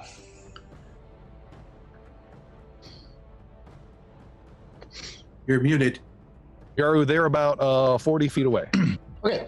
I'm going to hop over those barrels, and I'm going to flank with Piercy. I'm going to flank the armored guy. That'll take 2 actions if you want to do that. To get there? Okay. That's fine. And I will... right off the bat, use one of my focus spells, and I'm going to do a key strike on him. Okay. I do that. And that adds a +1, so that's a 32. 32 is a hit. Awesome. So deals this will... an extra 1d6 points of damage. Excellent. So this doubles my damage and then adds an extra 1d6, correct? Shouldn't double it, just it's normal damage and then it adds 1d6. Okay. Boom. 17 points of damage there with 6 extra points of damage. It says I can choose my type, force, lawful, negative, or positive. I'll just go with force. All right. Force is like unresisted by anything, Yeah. so that's great. All right, you do 23 points of damage with a huge blow smashing into him. I believe you get another attack still. You said, well, that was, it's my flurry of blows, I suppose. Yeah. Second attack, I'm sorry. Oh, natural 20. Woo! 31 points of damage. I think you still get the key strike, don't you? The extra 1d6. You focus your key on magic, make an unarmed strike or flurry of blows. This doesn't change the limit on using only 1 flourish per turn. To your attack rolls. Yep. You get 2d6 more damage. Holy moly. Okay. I mean, it's no 92, but it's still, you're pretty good. Add 7 to that, so 39 total. 39. Holy And we'll do moly. force again. Massive blow, crack. There's a crunch in his armor. There's a big crack there as you deliver huge blows with your new metallic almost fist smashing into his metal. Also, I have a new feat called Stunning Fist, in which they have to make a fortitude saving throw, or else they become stunned 1 if they fail. All right, his fortitude save is a 41. Okay, that critically saves. Just not worried about Sit it down. for the rest of this fight. Piercy. Yeah, Percy kind of gathers himself and he says, "If you want to start a shit pot, you have to lick the spoon or my sword." And gets a little bon mot. All right. Does he And that- though? with that. Oh, that was almost great. 21. 21 is a miss. Not a bad time to use. I was gonna say hero point, but Yeah. No, I'm just gonna. Do it again. He can. He just kind of waits for the scout to like react or something. Things that he doesn't, That's exactly what he does. Whoa. and just takes a swing at him instead. With a natural 20. Nice. There you go. This will teach you to walk through a portal. Nice damage roll. 17 and 16, and then 30. we'll get persistent fire on this next one. 33 and persistent fire. You find another chink in his armor and dish out some damage. That's 1d10 persistent, right? Oh, I'm sorry. Real nice quick, one. he also, since he got hit with a critical from me, is slowed 1 and also takes persistent fire damage. Got it. Before. Piercy sees how well that worked and goes at him again with the short sword. And that's a 22. That is a miss. All right. Next up is Yathane did not get to go, by the way. yeah, I know. She probably would have just moved to the south, kind of behind some stuff at this point because she's wounded. All right. The young lady runs and runs, still singed with fire, and you see that she's hurt, and she runs and she dives into the portal to the west, the second portal that she created, and disappears through that portal. Does the portal remain? It is quivering. You think it won't remain long. What about the portal that these guys came through? Is it still there? It is quivering. You don't think it will remain long. Okay. For both of them. Done. We are at the top with Sildren. Okay, Sildren will heal himself. Himself 4d10 damage for starters.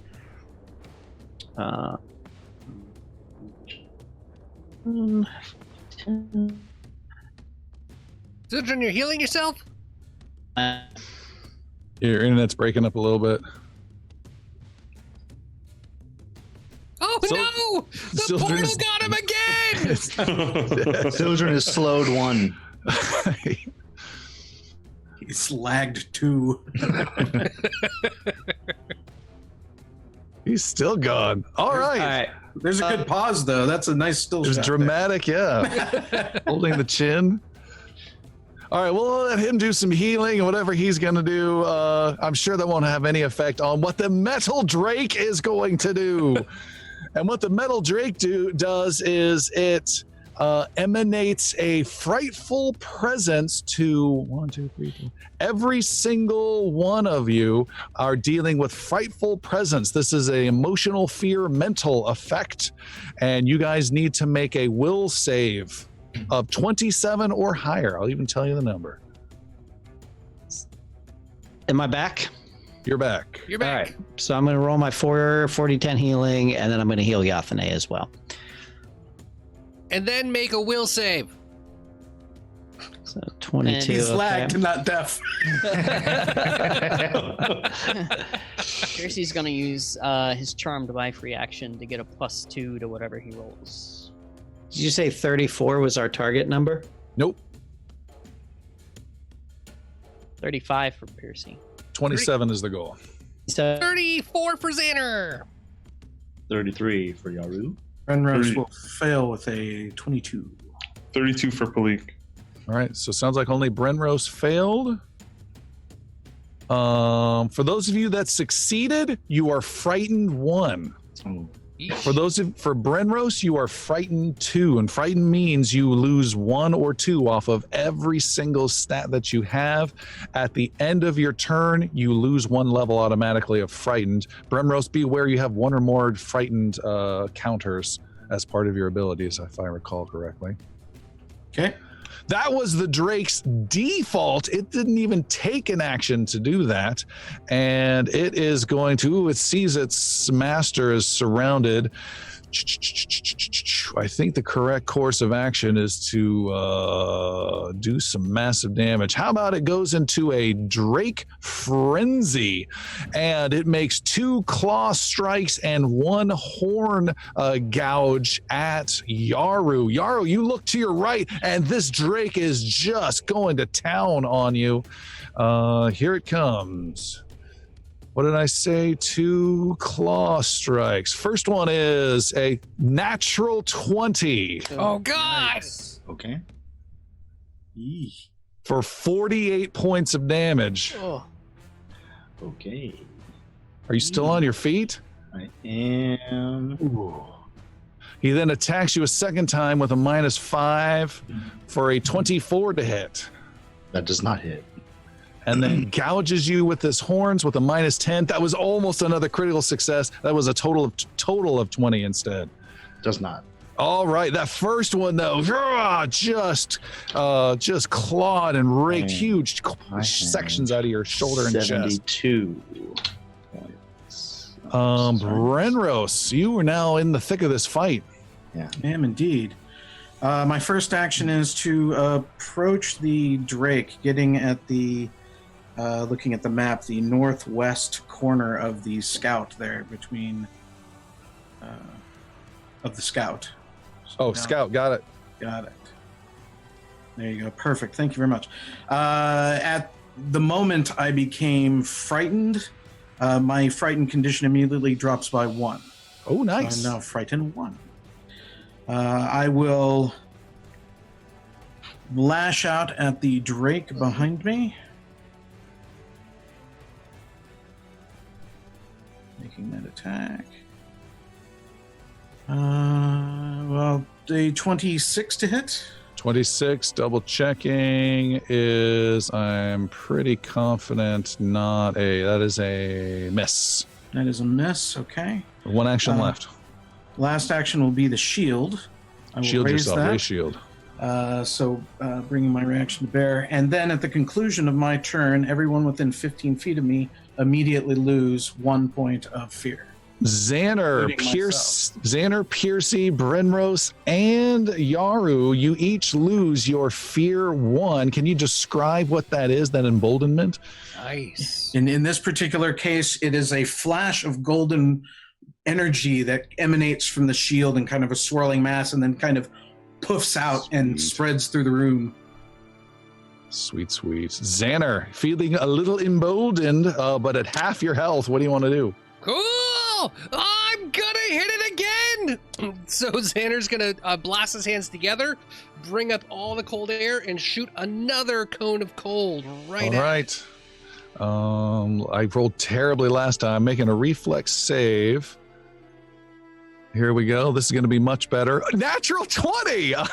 Critical success. It takes no damage whatsoever. Oh! Rude! And is the scout at all involved in this, or was it all just going to the Drake? It was all going to the Drake. The only way to get the scout is if you hit all 3 of your friends as well. I'm not gonna do that this time. A level 5 spell. This time. Yeah, dang it! It's getting stronger! Xander will throw, I don't think it'll happen. He'll do an elemental toss. So he's gonna leave his shield down, and he's gonna throw, his element at it as well. Yeah! For 20, never mind. All right, moving on from said Xander, it is the scout's turn, and he spins around with his blade and does whirling death. He gets, with all 3 actions, gets to attack each of you, Yaru, Brenros, and He's Piercy. slowed 1. He can't do 3 actions. Son of a, you're right. Oh my God, that is a massive slow. How did he get slowed 1? What cause of that? My fists. God dang. Oh, you got the critical success with the ice fists. That was huge. Darn it. All right, what other tricks do you have up It's a big save. All right, instead, he is going to throw his glaive to the northwest with hurl glaive, and he throws it 40 feet past Brenros, Zanner, and Paleek. Sildren, it comes right up to your face, but stops and is spinning momentarily in front of you. And each of you need to make who I described there, not Sildren, need to make a reflex save, 30 or higher, please. Okay. For the ones he just threw it past? Yep, he's throwing it through. It's a line attack. So you mentioned Brenros in that line. Oh, I rolled a 7. I'm going to use my halfling luck and re-roll that. Xander rolled a 3. He doesn't have halfling luck, but he has a hero point he's going to use instead. Boy, some bad saves. Paleek gets a 30. Paleek's good. 36 for Xander. Yeah. Huge reroll for Zanner. And Brenros? Brenros will not make that save. Okay. For those of you that made the save, you take half slashing damage of 14 slashing, except Paleek, I think you've got some hyper evasion ability. Yeah, I critically succeeded. Nice. You take no damage, but Nice. Brenros, you enjoy all 28 points of slashing damage. 28 slashing. And just so you guys know, that blade has swung out like a boomerang, and it's about to return on its next turn. That's a good note. Good pro tip. Just so you know. Oh, and he takes a massive 9 points of persistent fire damage from the damage that you guys have done to him with your criticals. And now he's going to try and get rid of it with a. He fails to get rid of it. He will continue to burn. Paleek. So this glaive is right behind Paleek. I would like to strike at it and maybe knock it to the ground. Possibility? You can try. You need to roll super high because it's super fat. It's like there and back, but you can give it a whirl. I mean, yeah. How about a 37? You knock the glaive away, and it goes skittering behind Sildren. Wow! Perfect. Done. That's a huge roll. And then I will run up to the northwest of this drake and attack it. And we'll give Master Yaru some awesome tactical flanking bonus to both creatures. That's really cool. I don't think that's ever happened before. I was going to ask because he did attack Yaru, so it's going to be. I like that. So Natural. Paleek is on fire! Jeez, you guys. Fortunately, not literally. Oh. So 49 points of damage. Total- Let's go. A total of 49 points of damage. You slice and cut and pierce and do a massive amount of damage to the metal drake. It is still standing, but there are chunks that have collapsed and exposed gears have totally appeared, and it's not happy. That was amazing turn. Perfect. Yaru sees the pieces flying off of this drake, sees Paleek doing that and knocking the hammer, the glaive, doing all this cool stuff. He turns and smirks at the scout. You have come to the wrong place at the worst time. And I'll just do a flurry of blows at him. Actually, I'm going to enter my Tangle Forest strike, Tangle Forest stance. All right. And do Tangle Forest flurry of blows. 35 and a natural 1 on I'll throw a hero point your way if you want. Okay, yeah, sure. I'll do that. Thank you. And let's call it a 23. All right, 35 is the only hit. The first one's a hit. Okay. 35 And this was on which creature? the scout. So 20 3 points of damage to him, and he is now within the Tangle Forest grasp, if you will. All right, so he might have to make a roll if he tries to leave, and he needs to make a Fortitude saving throw. Stupid stuns. 35. I think That he's is a good. success. Okay, and what else? Tangle Forest Stance, Flurry. So I got 2 more actions here. No, you have one more action. One more Stance, flurry of blows, 1 action left. Yep. Okay. Sorry. I will use my last. I'm going to use my last action to try to grapple him. Ooh, okay. Make an athletics roll versus his something or other. I can never remember. I don't have athletics. I'm sorry. Okay. Yes. Unfortunately, it was only a 20 total. Versus his fortitude, boop, boop, boop, boop, is a miss. Okay. You grab onto him, he shrugs you off and gives you a little elbow for your troubles. Hey, Done. real quick, Tom. I would like to. I have a new ability that I just got called Debilitating Strike, and it triggers when my strike hits a flat-footed creature and deals damage. And I get to apply one of 2 things to it. I can give it a negative 10-foot status penalty to its speed, or I can make it enfeebled 1 until the end of my next turn. I would like to enfeeble that Drake until the end of my next turn. All right. Enfeebled is -1 to its strength rolls, which is all of its attacks, as well as its damage and athletics rolls. So nice little Yep. minus Awesome. there. You never know with that. Yeah. We'll make a note of that. Clutch. Piercy. Percy's just gonna swing. He's just gonna keep swinging at this guy with the short sword. So here we go for the first attack. 21. 21 is a miss. I'm gonna get you. Yeah, just hold still. It's a 23 if it matters. 29 for the second attack. On the scout, 29 with flanking is a miss. And Some serious gold armor. yeah, for his third action, he's just going to like put his buckler up in front of himself. Okay. Boldly. Help me. All right. We're up at the top, and that is Sildren. That glaive that is behind Sildren now, what is it doing? It's laying on the ground. Okay, very good. Sildren was going to give Zanner a night. Actually, I'm gonna step Xander's up. about to run back and get you. Yeah. Okay. Good. Because that would be a good idea. I am going to cast a level 3 heal on then Master Yaru, and I will heal Master Yaru for 32 points of damage.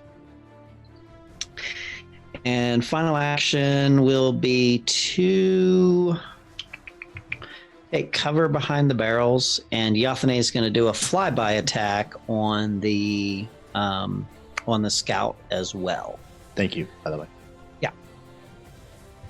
So Yathane gets her attack as she flies by. She's going to use her jaws, and 31 to hit, Is a hit. and she does 15 piercing damage. 15. Is that 2d6 plus 6 accurate now, Tom? Yes. You said before it was. Okay. Yes. It was 2d6 plus 3, and now it's Apparently, 2d6 plus Yathane got gypped all through 8th level. 15 points of damage is what I heard. Uh-huh. Got it. He is also looking bloody and battered as well. And next up is the Drake itself. It is enfeebled 1. It is it's gathering some fire but cannot breathe it quite yet. Instead, I think it will do a dragon frenzy, 1 on everybody. It will make a claw strike at Paleek with a 38 to hit. That's a critical. Critical.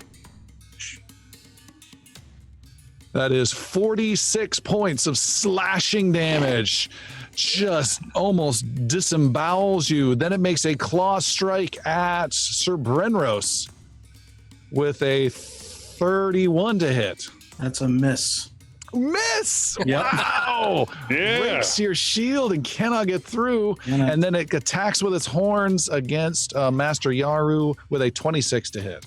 Does not hit. Oh, man. All right. A quick phase in reality. And take one less point of correction, 2 less points of damage, Paleek, due to the enfeebled. And Sir Brenros, you're up. Sir Brenros is going to mount the dragon.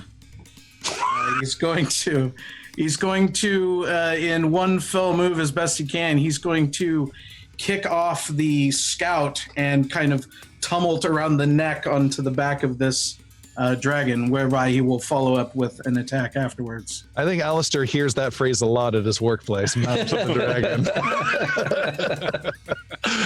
All right, make an acrobatics Go to onlyfans.com/ sorry. Acrobatics roll. And this will be using my benefit of my boots Oh, yes. as well. Let's do. We need to add that to your character sheet.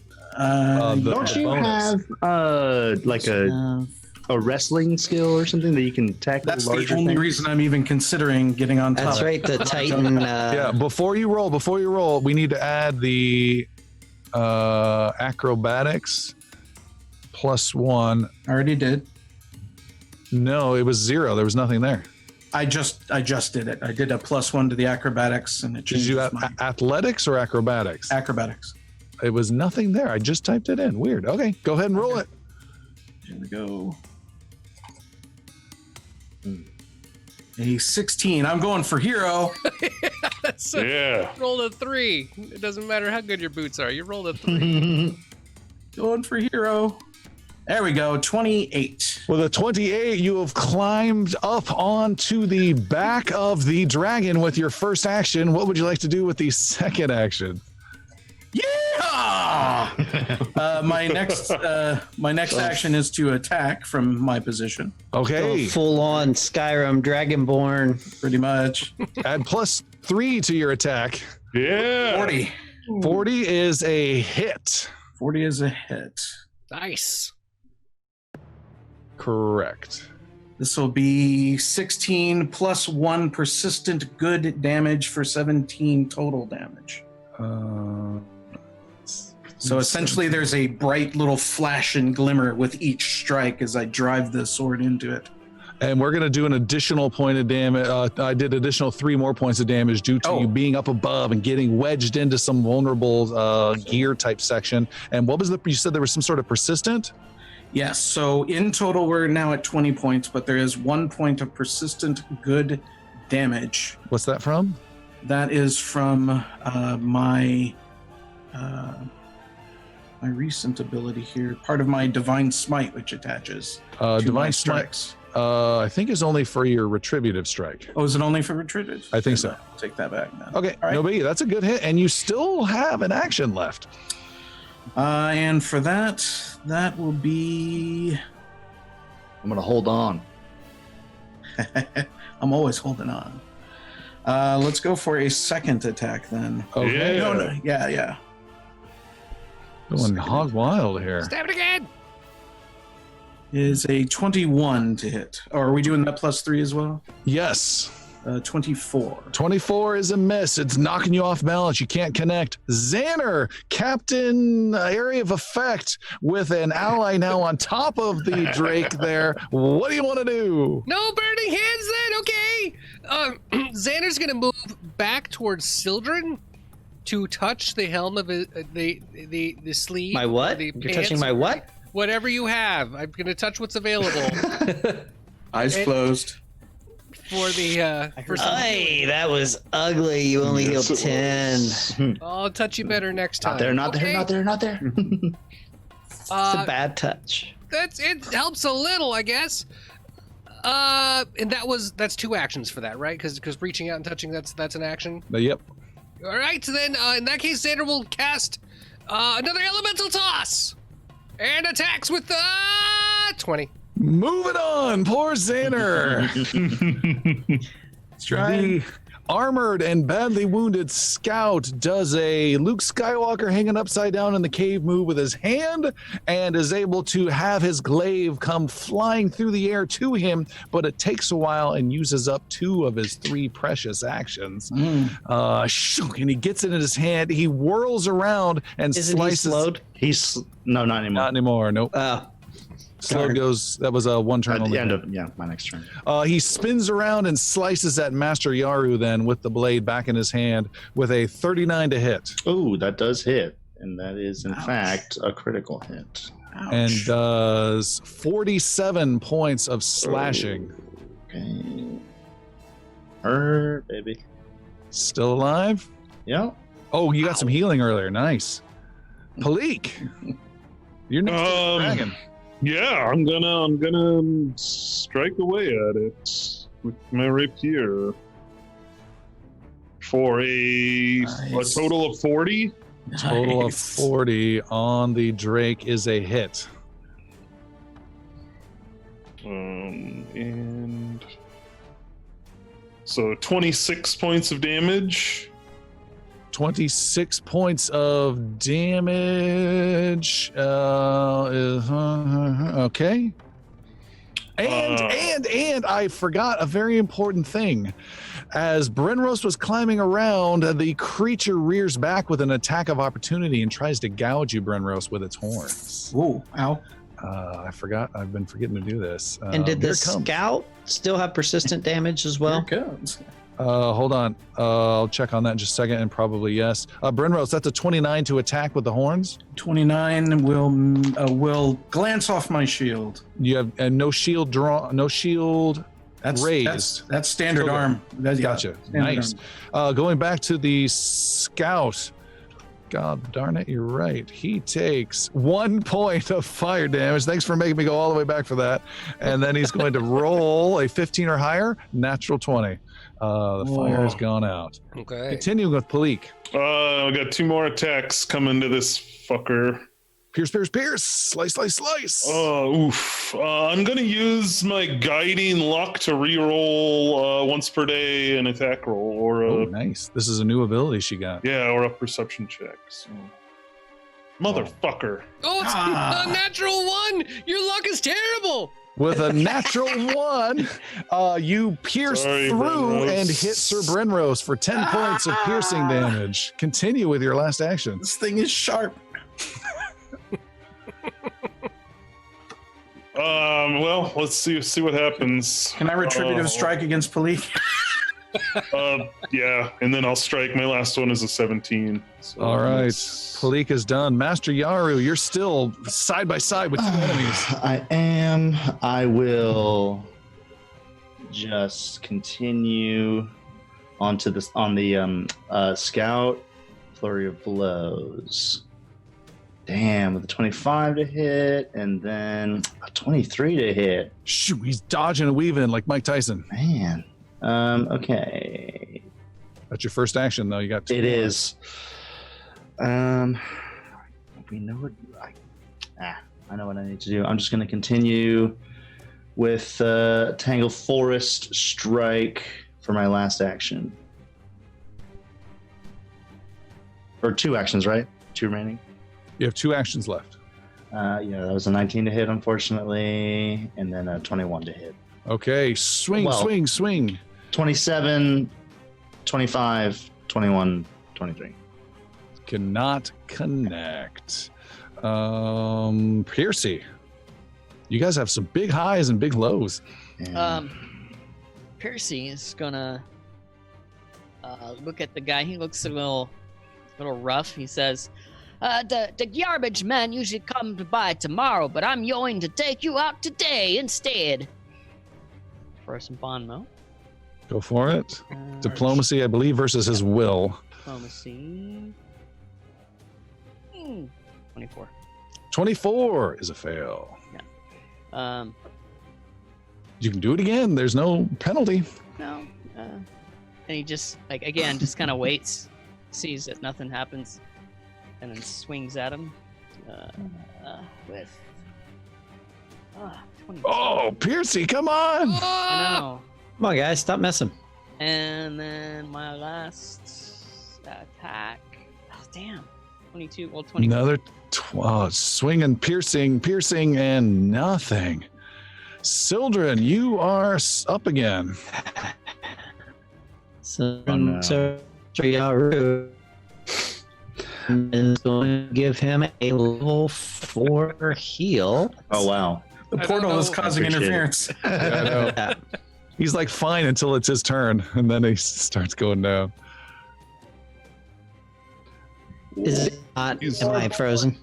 You're good. That is a huge Okay. 54 heal. Wow. Type it into the chat if you do skip out though. Yeah. Massive. Holy cow! Thank you. And third action, recall knowledge on the Drake. Okay, make a crafting or occult roll. I like that. Crafting? 15. 15. You do not recall any knowledge, I'm afraid. Too low. And nothing else by and flies by the honor crin again. It's just flying by. Uh-huh. And then her attack is a 29 to hit. 29 is a miss. Does she get flanking? What about a bonus? 31? No, she's just doing a flyby. Okay. No flanking on that. The Drake gets to go. It bucks and tries to toss Brenrose off. Brenrose, make an athletics roll, please. Athletics roll. Got it. Oh, athletics roll. Where are you? There You you need a 28 or higher. Hold on, or fall off. I can hit it. Either way. Oh, I'm sorry. You need a 33 or higher. are. 33. Here it comes. This is impossible. Don't even. Oh, come on. 29 was Damn. so close. 29 is so close. 29. I am thrown free. You are thrown free. I'm moving the wrong one. You are thrown free and are tossed not too far away from the dragon and next to Paleek. The dragon then breathes fire at you. It has finally gathered enough flame and breathes fire at you, Brenrose, at Zanner, No! and Sildren. Paleek, you are safe, although it's right next to you. You are safe from this gout of flame. Zanner, Sildren, and Brenrose, you guys need to make reflex saving throws. Sildren, add +2 as you've been taking some cover behind those barrels for all this time. Xander rolled a 3, so he's going to use his last hero point. Ah! 28. Natural 20 for Brenrose. Yeah. Woo! 35 for Sildren. I like to think of it as the shield is just bearing the brunt of this whole gout of flame. Sildren, you take half damage, 22. Zanner, you take all of the damage, 44. Oh, Xander's down. And Brenrose, you take none. You're on the ground. You are prone, by the way, but you have your shield. No, it was a critical success. You rise up and you just have that shield, that classic flames just blasting around your shield. And He you take like no Hulk damage. Hogan said, he's like standing up as he's being hit. Zanner is dropped. Zanner is dying currently. And it is Brenrose's turn. Okay. Brenrose. Okay, gonna do that. Brenrose is going to he's already done his thing. I'm ready. So I've got to get up. It's number one, right? No, you're up. Critical success was great. You're on your feet. Okay. I am going to make this attack. So I'm going to attack now. Ooh, and it's gathering some breath again, by the way. That is a 34 to hit. 34, you crash into the metal drake with your sword and you do damage. That is 14 points of damage. I would like to use an reaction and do an opportune backstab. Go ahead.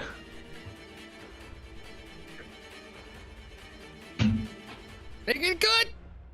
With a 35. 35 is a hit. Woo!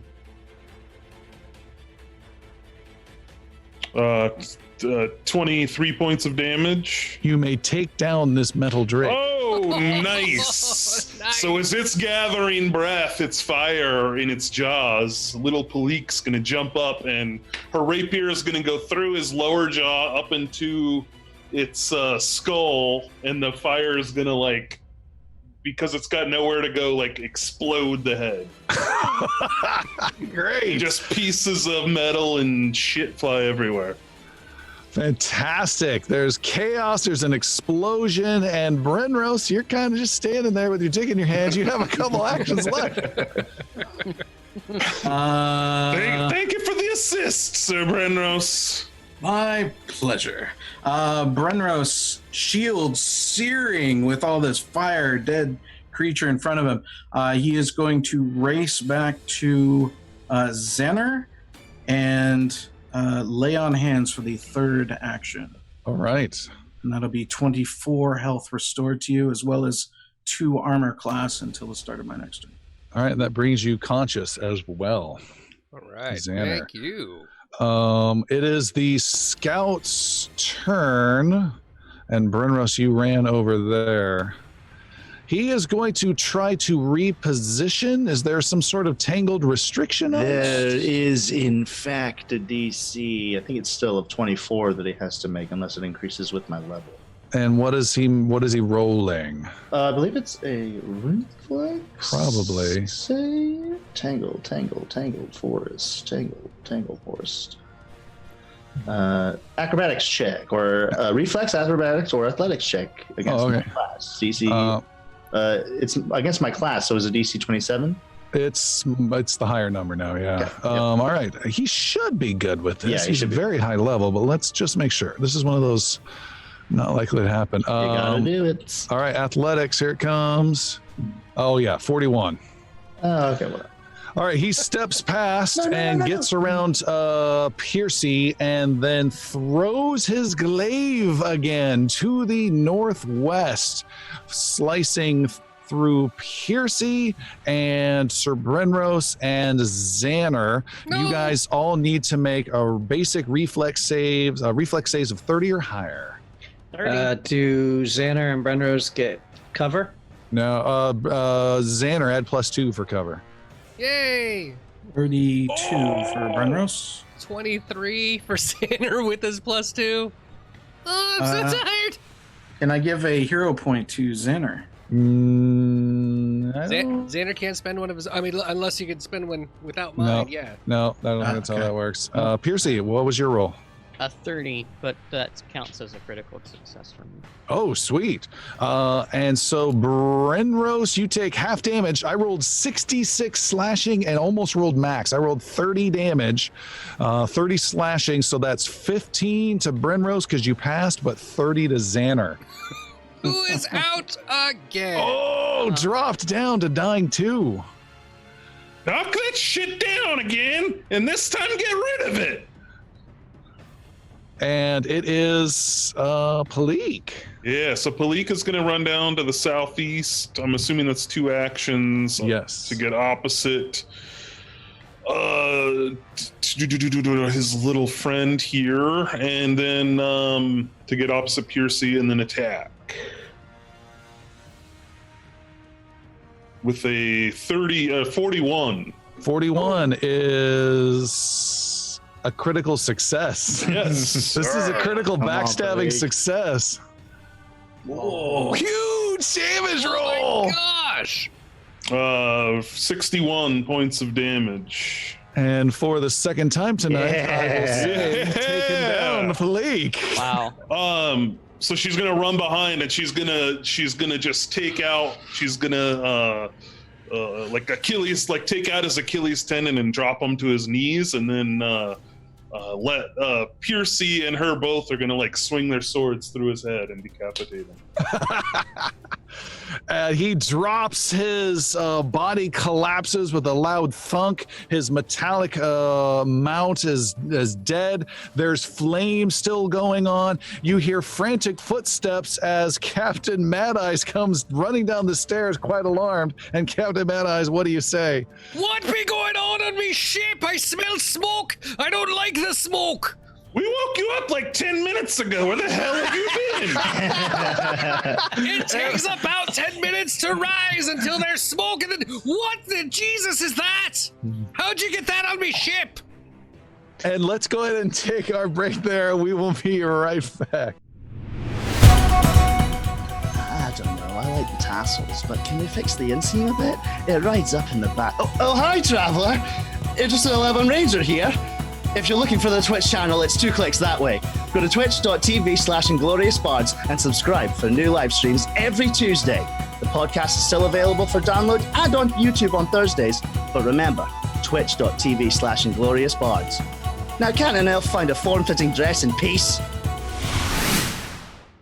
The carnage is there. There's fire that's not raging, but burning. And what's his name? Gimlet comes running down and is ordered to help put it out, and buckets are thrown around. And there, right there. What's happened? This is madness. I felt the ship teeter. We took on so much more weight. Then I smelled the smoke. I woke up all by myself. I ran down here. We just woke you up. Brenros and I just shook you awake. You are a turkey. And Paleek is saying that as she's rifling through this Honor Scout's belongings. Oh, of course she is. I see. You notice there's something on the dude. Let's see, right here. Yes, you notice 2 interesting items on this man's corpse. He has a ring of quite some value and a cloak that certainly needs some further inspection. His weapon does not seem to be of any additional use. It was just his extraordinary skill that gave it great power.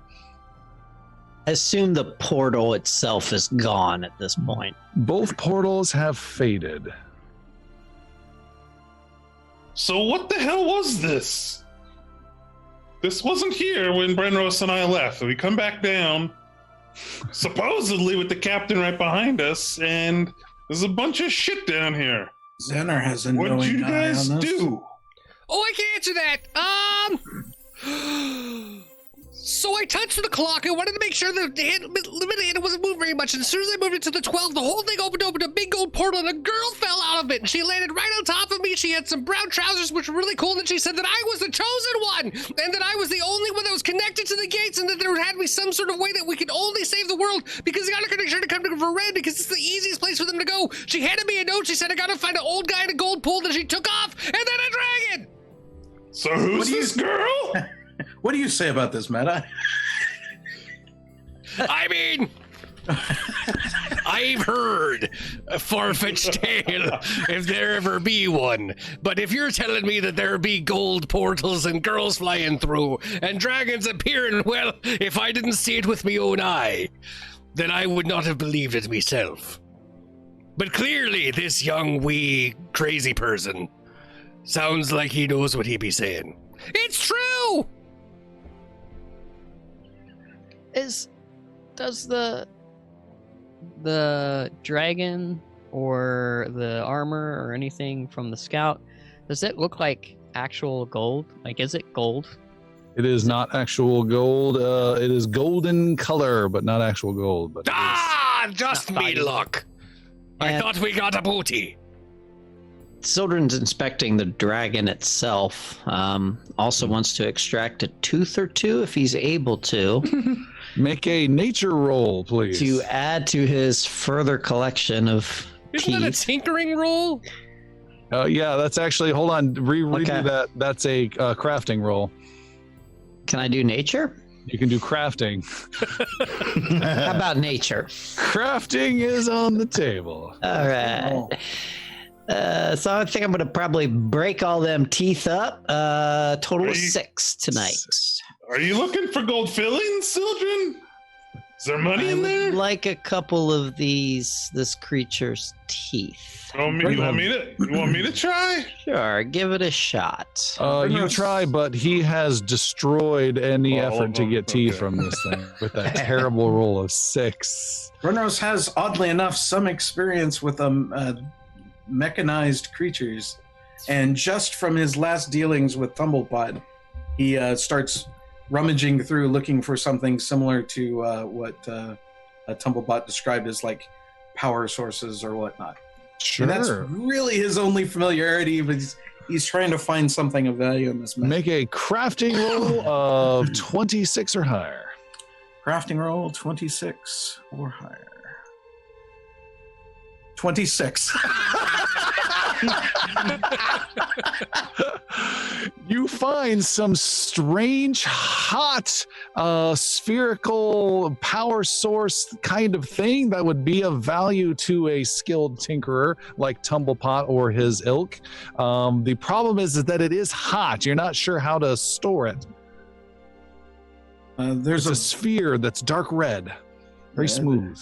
There's a possibly maybe an empty barrel or some such nearby that I can store it in, or a crate. Is it? Yes, there are several barrels nearby. You can store it in my bag if you would like. It seems to be very hot. I'd like to take a look at it. There's nothing else that's gonna burn in there. Xander, using his magic wizard hat, can cast prestidigitation and can cover it in a light, just kind of a crude form of elements. It's not very heavy and it's not very like super strong, but if it prevents the heat, that might work. Well, I don't know how much value it is. I just remember it from Tumblepot pointing it out from before. I don't know if they're the same, but maybe there's some value to be had here. And if you think that'll help with transporting it, maybe it is a little item of some worth. So do what you will. All right, so Xander will try to cast prestidigitation to coat it in like a light clay. How long does that last, though? I don't have it. Oh wait, I do have it on my list. Hang on, let me take a look at the. I think it's temporary. Yeah. Simplest magic does your bidding. The bag of holding will deal with it. Make or create a temporary object of negligible bulk made of congealed magical substance. The object looks crude and artificial and is extremely fragile. It can't be used as a tool, weapon, or spell component. No, it's good. Wait, persists only as long as you sustain the spell. So you have to spend 33% of your attention from now on to constantly maintain this slight ceramic barrier around the sphere. That sounds like a lot. Or we could just put it in a barrel.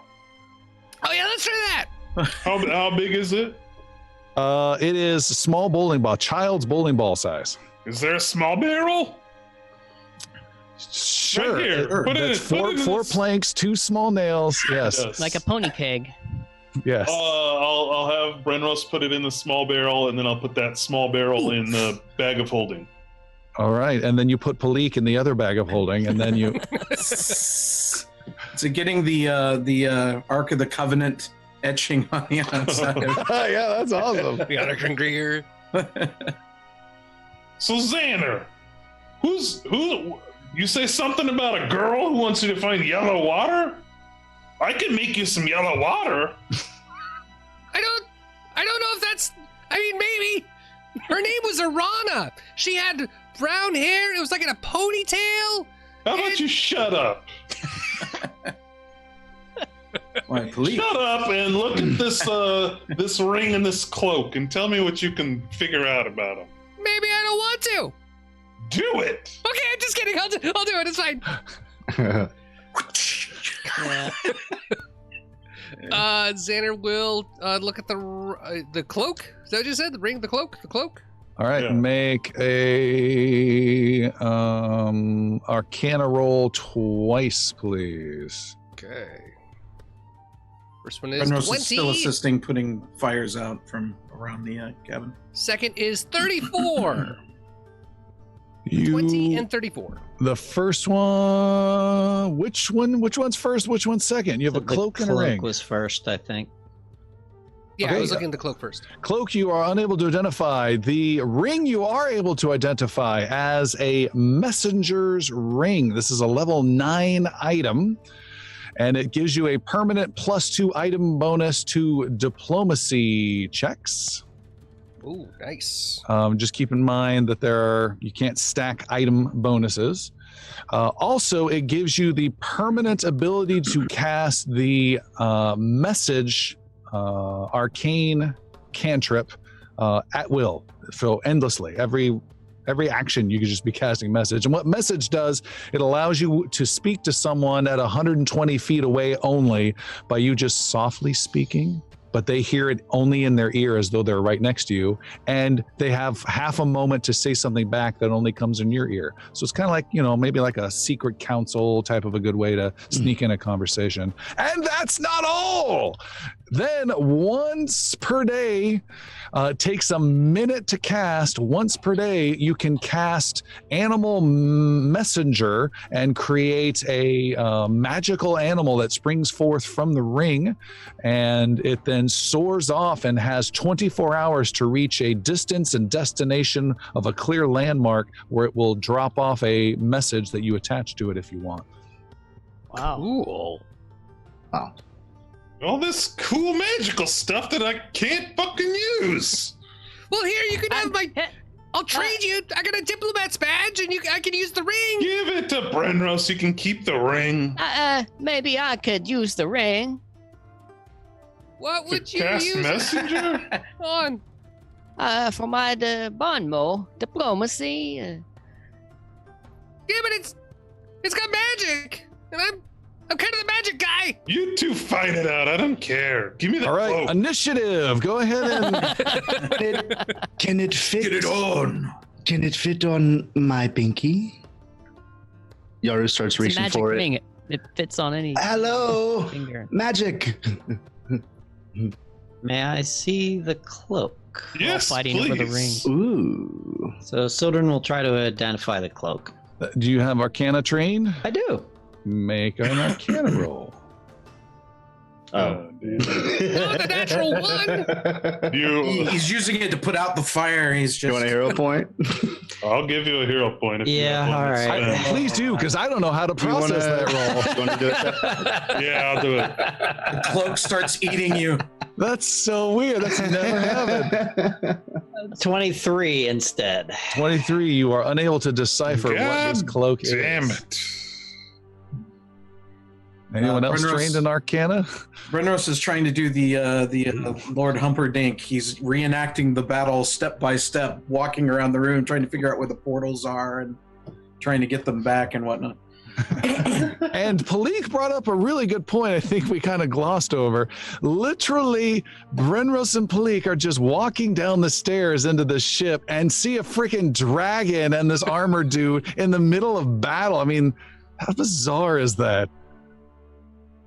In the ship, right? Inside the ship. Heavier suddenly. It's our group, so it's Par for the course. gotta sort of expect these types of things these days. So the Never before have I heard a tale of a metal dragon appearing in the belly of a ship. or a clock face. That You have not traveled long with us. That be true. So this clock face it manifests dragons and Onokrin. Is that how Only when Zanner messes with it, Okay, so apparently. Zanner Yeah. doesn't get to mess with anything Xander. clock related. Do you have pockets in your little pants, Xander? I have like a bandolier that's Hey, empty. No. I have a couple of belt pouches do you, with nothing do you in them. have Do you have somewhere to put your hands? Because you get handsy in all the wrong places. I mean, no, I have to keep them out. They're my burning hands. How do I detect magic if I have my hand? No. Yeah, I bet they're burning hands.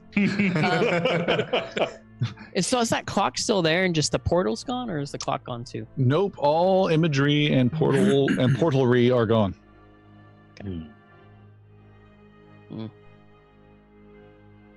It seemed really important. And what was that? Exactly what did you learn? We saw a dragon and the Onokrin, but what else? You seem to know much more. Well, the girl that came in before, she was followed by the dragon and the guy. She was saying that I'm connected to the portals, and that's how she was able to find me when the portal got to me, when I touched it, I think. And that I'm one of the only ways that we can stop the Onokrin from coming to Varen. This is the place they're trying to get to the fastest because it's the easiest one for them to reach. But they don't know that I'm connected to it yet. Only she figured it out. She said she was from the last span. And that's where they're stuck. So we know for sure that was an Onokrin? His name was the Onokrin Scout. Okay. It says so on the token appeared on the over map. his head. What's this health bar doing here? Get that out of there. To go back a minute, though, who wound up with that ring? Either Piercy or Zanner, I believe. I'm throwing this damn ring out the window and keep talking. It has caused too much problem. Just Yara so will there's take no, it, but yeah. so there's no miscommunication there. That phrase was not on that token, by the way. It was not. It just It says only read, Scout. only read Scout. My eyes. I'm did not see. making summation from what All right. Does didn't it Zanner look see- like the Onokrin that we had met previously? Yes, totally. Okay. Except for the whole armor and dragon thing. Yeah, but remember. Yeah, where's when- Iggy? Yeah, remember when that creature came out of the portal with Iggy and Zanner was there? Was it the same? Zanner, was it the same?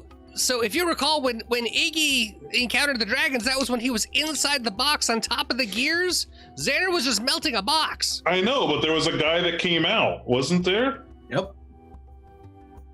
There was the guy who came out in the actual space for the Senate area. Oh, that's right. Yeah. It wasn't.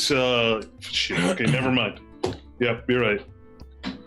But he did teleport into that room briefly where the box was. Yeah, and but it then wasn't. Maybe you both got to see No, that. we didn't. Yeah, just Ignal was the only one that would have seen that. Okay. Yeah. So Percy just puts the ring on his finger and walks away. No, that's hang on.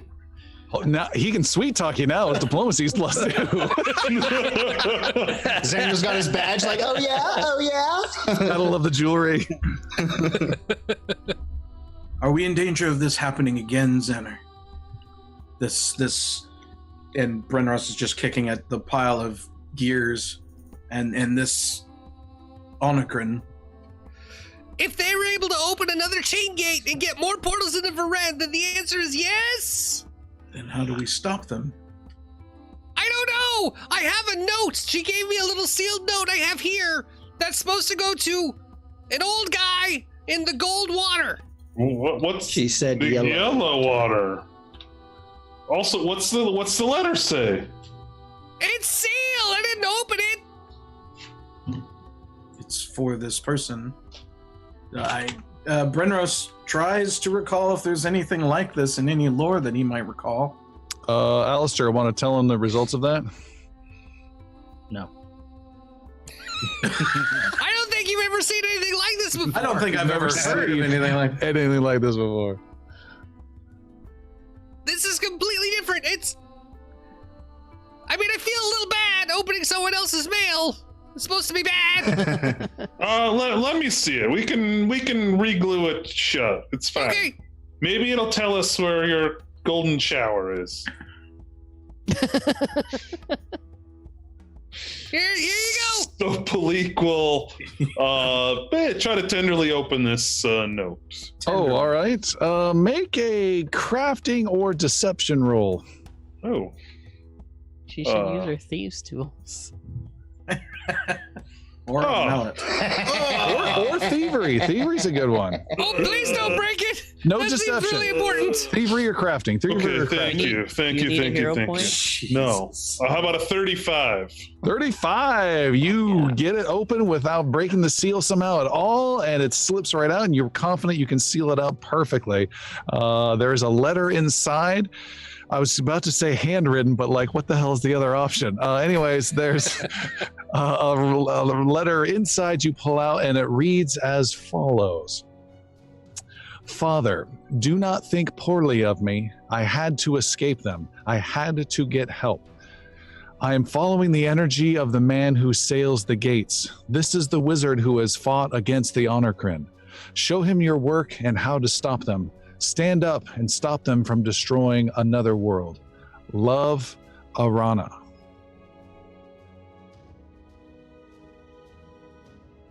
Is that text being made available to us? Yep. Perfect.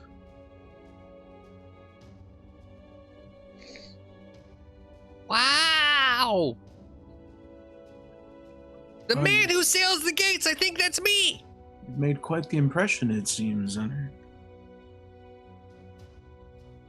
But what do we do with this knowledge? We have to...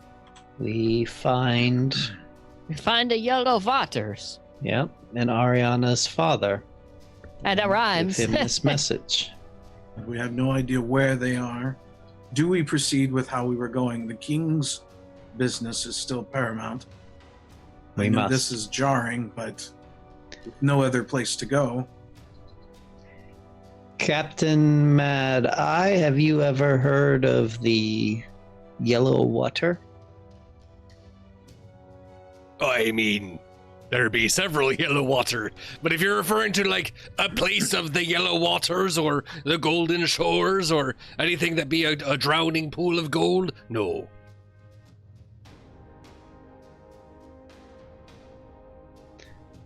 Very well. Then we continue as we were until we gain more information. We have little choice. Right, and just to be clear, you still want to head to the bay. The Mandolin Bay, yes. All right, we're almost there. Don't bring any more dragons aboard me ship. No, and I intend to stay down here and watch for more portals. And Brenros piles up some materials so they can rest comfortably in his armor and keep watch down here. All right. Some of the crew also steal some pieces of the dragon bits as well. That sounds valuable to them. I have And- broke them all. And I'm just kind of curious if anyone just happens to randomly look at the stream right now and just sees Tim in his strange plumed hat, what they think the hell is going on. Oh, it's so interesting. Okay. You guys then set sail for the Mandolin Bay. 2 more days go by, so you guys are healed up, spelled back up, and remove effects. I think that gets you back, Zanner, from some wounded levels. Yay! And we gain everyone- all our hero points back? and no, hero points are per adventure. Nice try. And Yathane should not be wounded either. Good. And at the end of the second day, you hear from up above a young voice from the crow's nest say, "There's land aho!" Piercy runs up the mast to double check to verify. All right, you appear and you are right behind Brian, and he says, "What are you doing here?" I'm just looking at the land. It's okay, little boy. Oh yeah, I see it over there. Yeah, there's a land up there. Get out of here! And he is going to push you with an athletics roll of a 14. Okay. Okay. What do I do? Tim doesn't even need to look at anything. All right. He pushes and pushes and pushes and go! You terrible monster! Yeah, I rolled a 31. All right. He just kind of like. He's Falls pushing down himself the- back every time. Yeah. It's okay. I'll stay right here.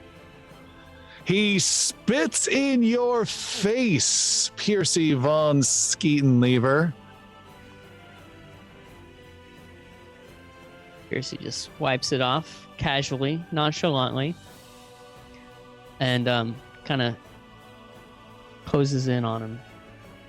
You do that again, and you not gonna walk in no more. You understand? What? Make an intimidation -1 and show Sildren how it's done. All right, intimidation. Get ready to spend them hero points. 30. With a Oh, total of jeez. 30. Wow, he panics and scrambles out of the crow's nest.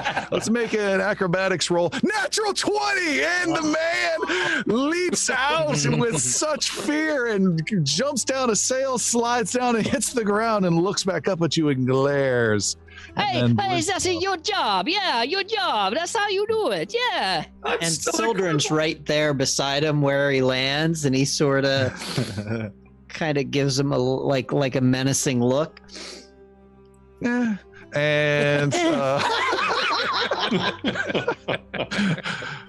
and you guys can see there is an island up ahead that you are approaching, the first of the 1,000 Isles. This is going to be a long season, everyone. And Captain Mad Eyes brings the taint around and is heading towards a sheltered bay. This is a relatively arid island. It's got rocks that stack up a little bit, slightly cliffish in the bay, some shrub bushes around the sides, and you come in, but it's a very tight shape that gives good protection from the weather. And as the taint slowly goes in, the wind kind of dies down, and you can see there are 2 vessels that are already here in Mandolin Bay. There is one vessel that appears to have run aground and is listing, that's the right word, right? Listing to the side, maybe 15 degrees. And there is another vessel that is capsized and completely upside down. You're looking at the bottom of its hull, sticking out of the top of the water. Do they look like they've been that way a while? Or No. No. But one of them looks more boardable than the other. Sure. Yeah. The non-upside down one. Yeah, I'm assuming so. Yeah.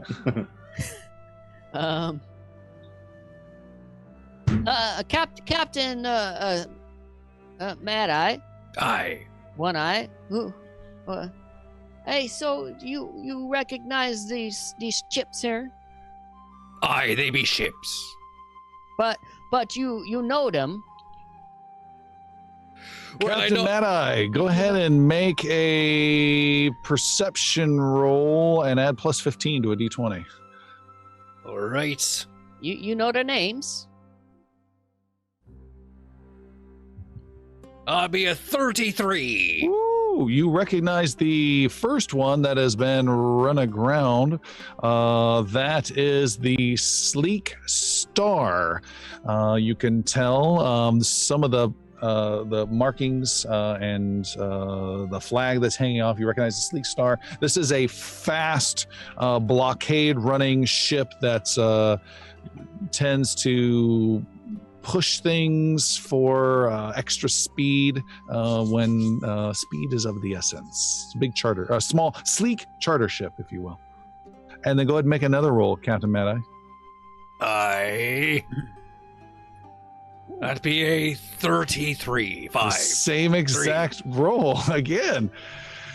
You are able to see, you break out your little spyglass and can barely make out some upside down writing on the up of the capsized vessel that it is Naper's Wake.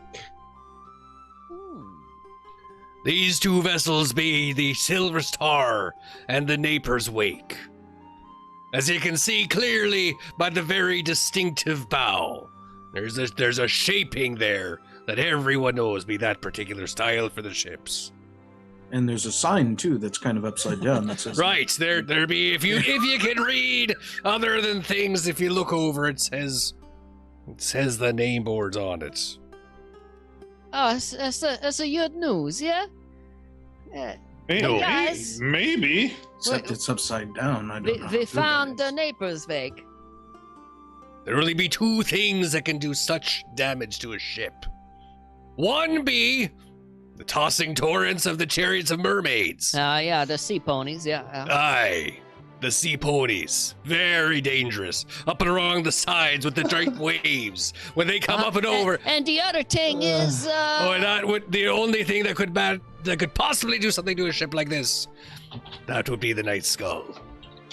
The dark clouds that come in, the ship that come through, and the way that everything be destroyed. It's be broken. In many ways. And I fear you find not one live soul aboard either of the ships.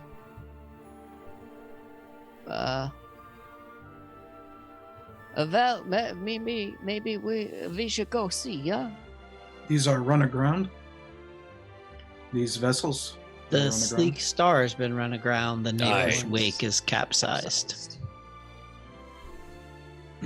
Take us closer to the Sleek Star, if you will, Captain. Take you as close as you can get. After that, you'll have to take a dinghy. Quarter impulse. Yeah, it sounded just like it too. I was thinking the same thing.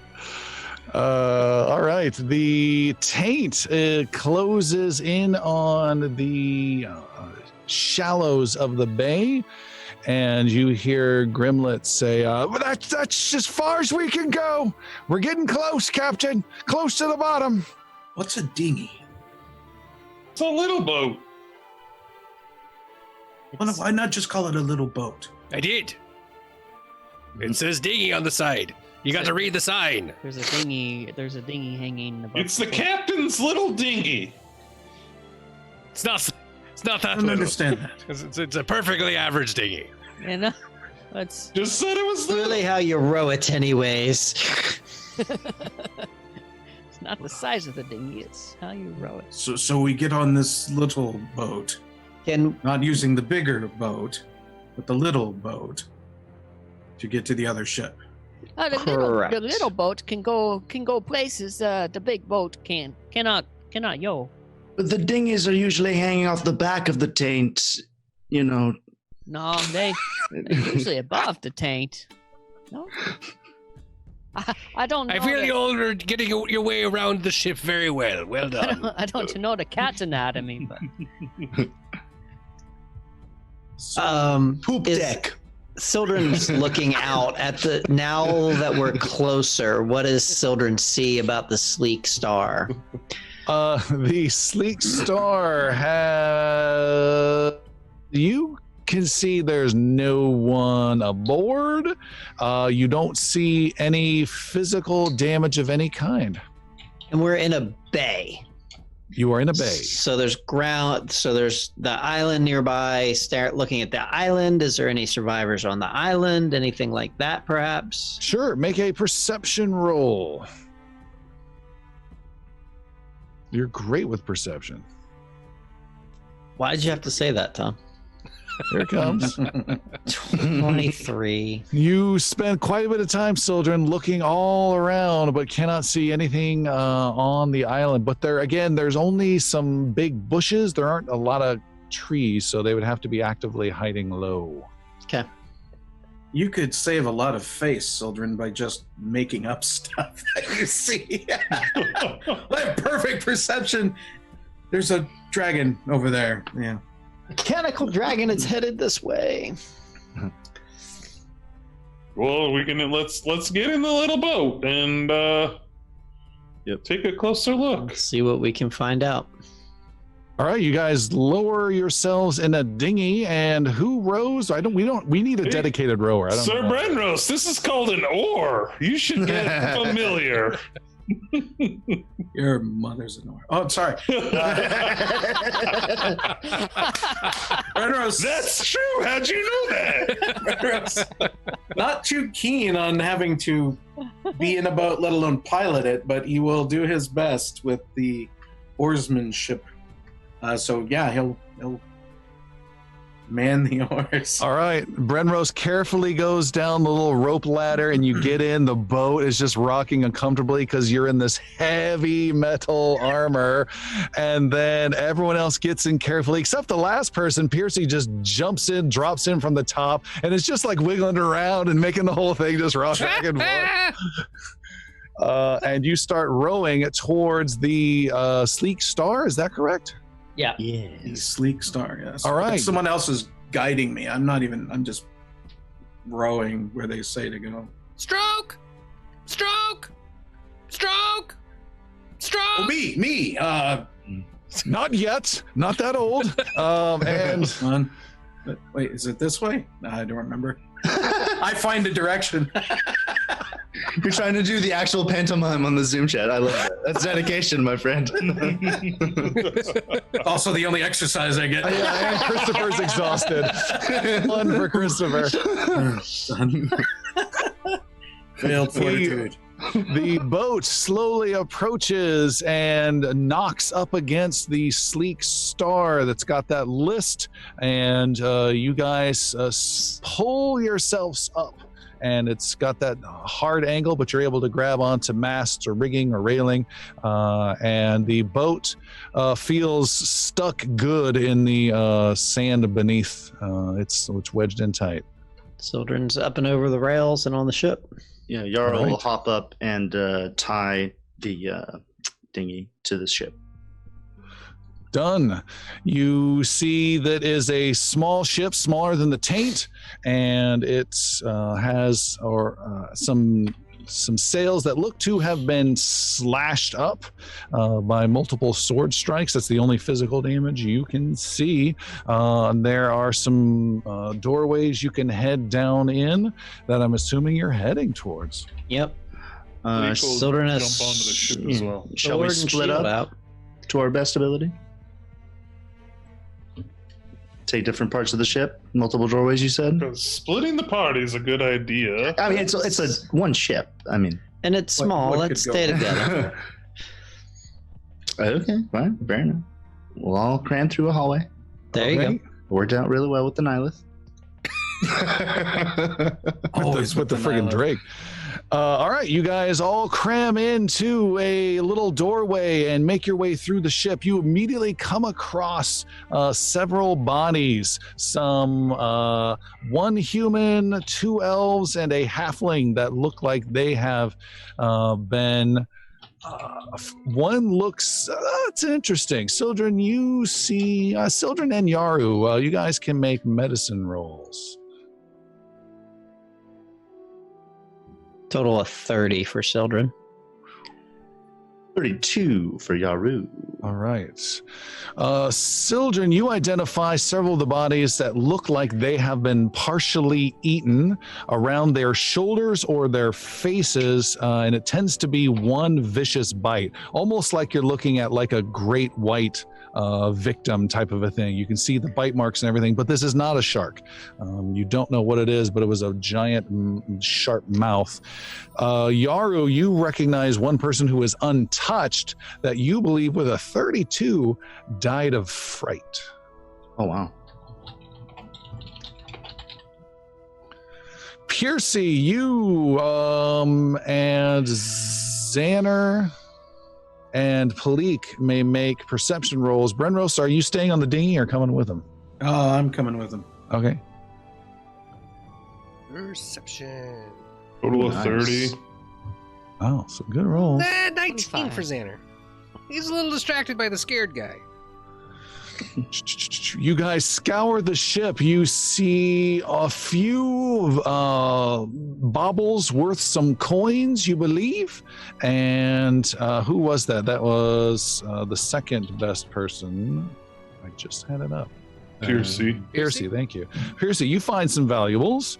And you find a fine set of silverware that you are confident is going to be worth 40 gold if you can get it back to city to sell. Excellent.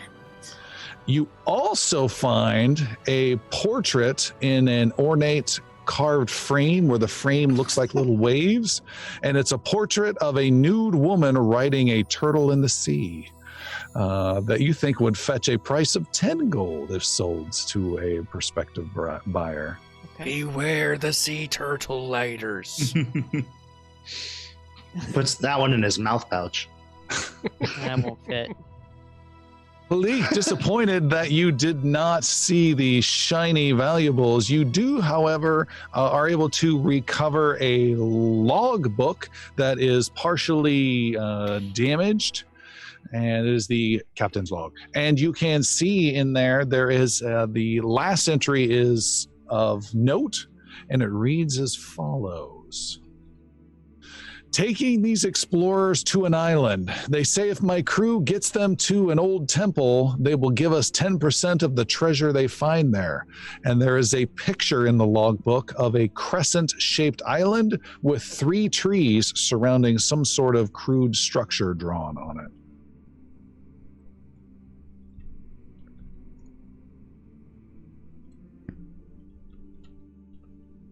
This is interesting. And I show everybody else. Looking around the bodies, is there any of the bodies that might look like it is the captain? What the heck? John Cartland?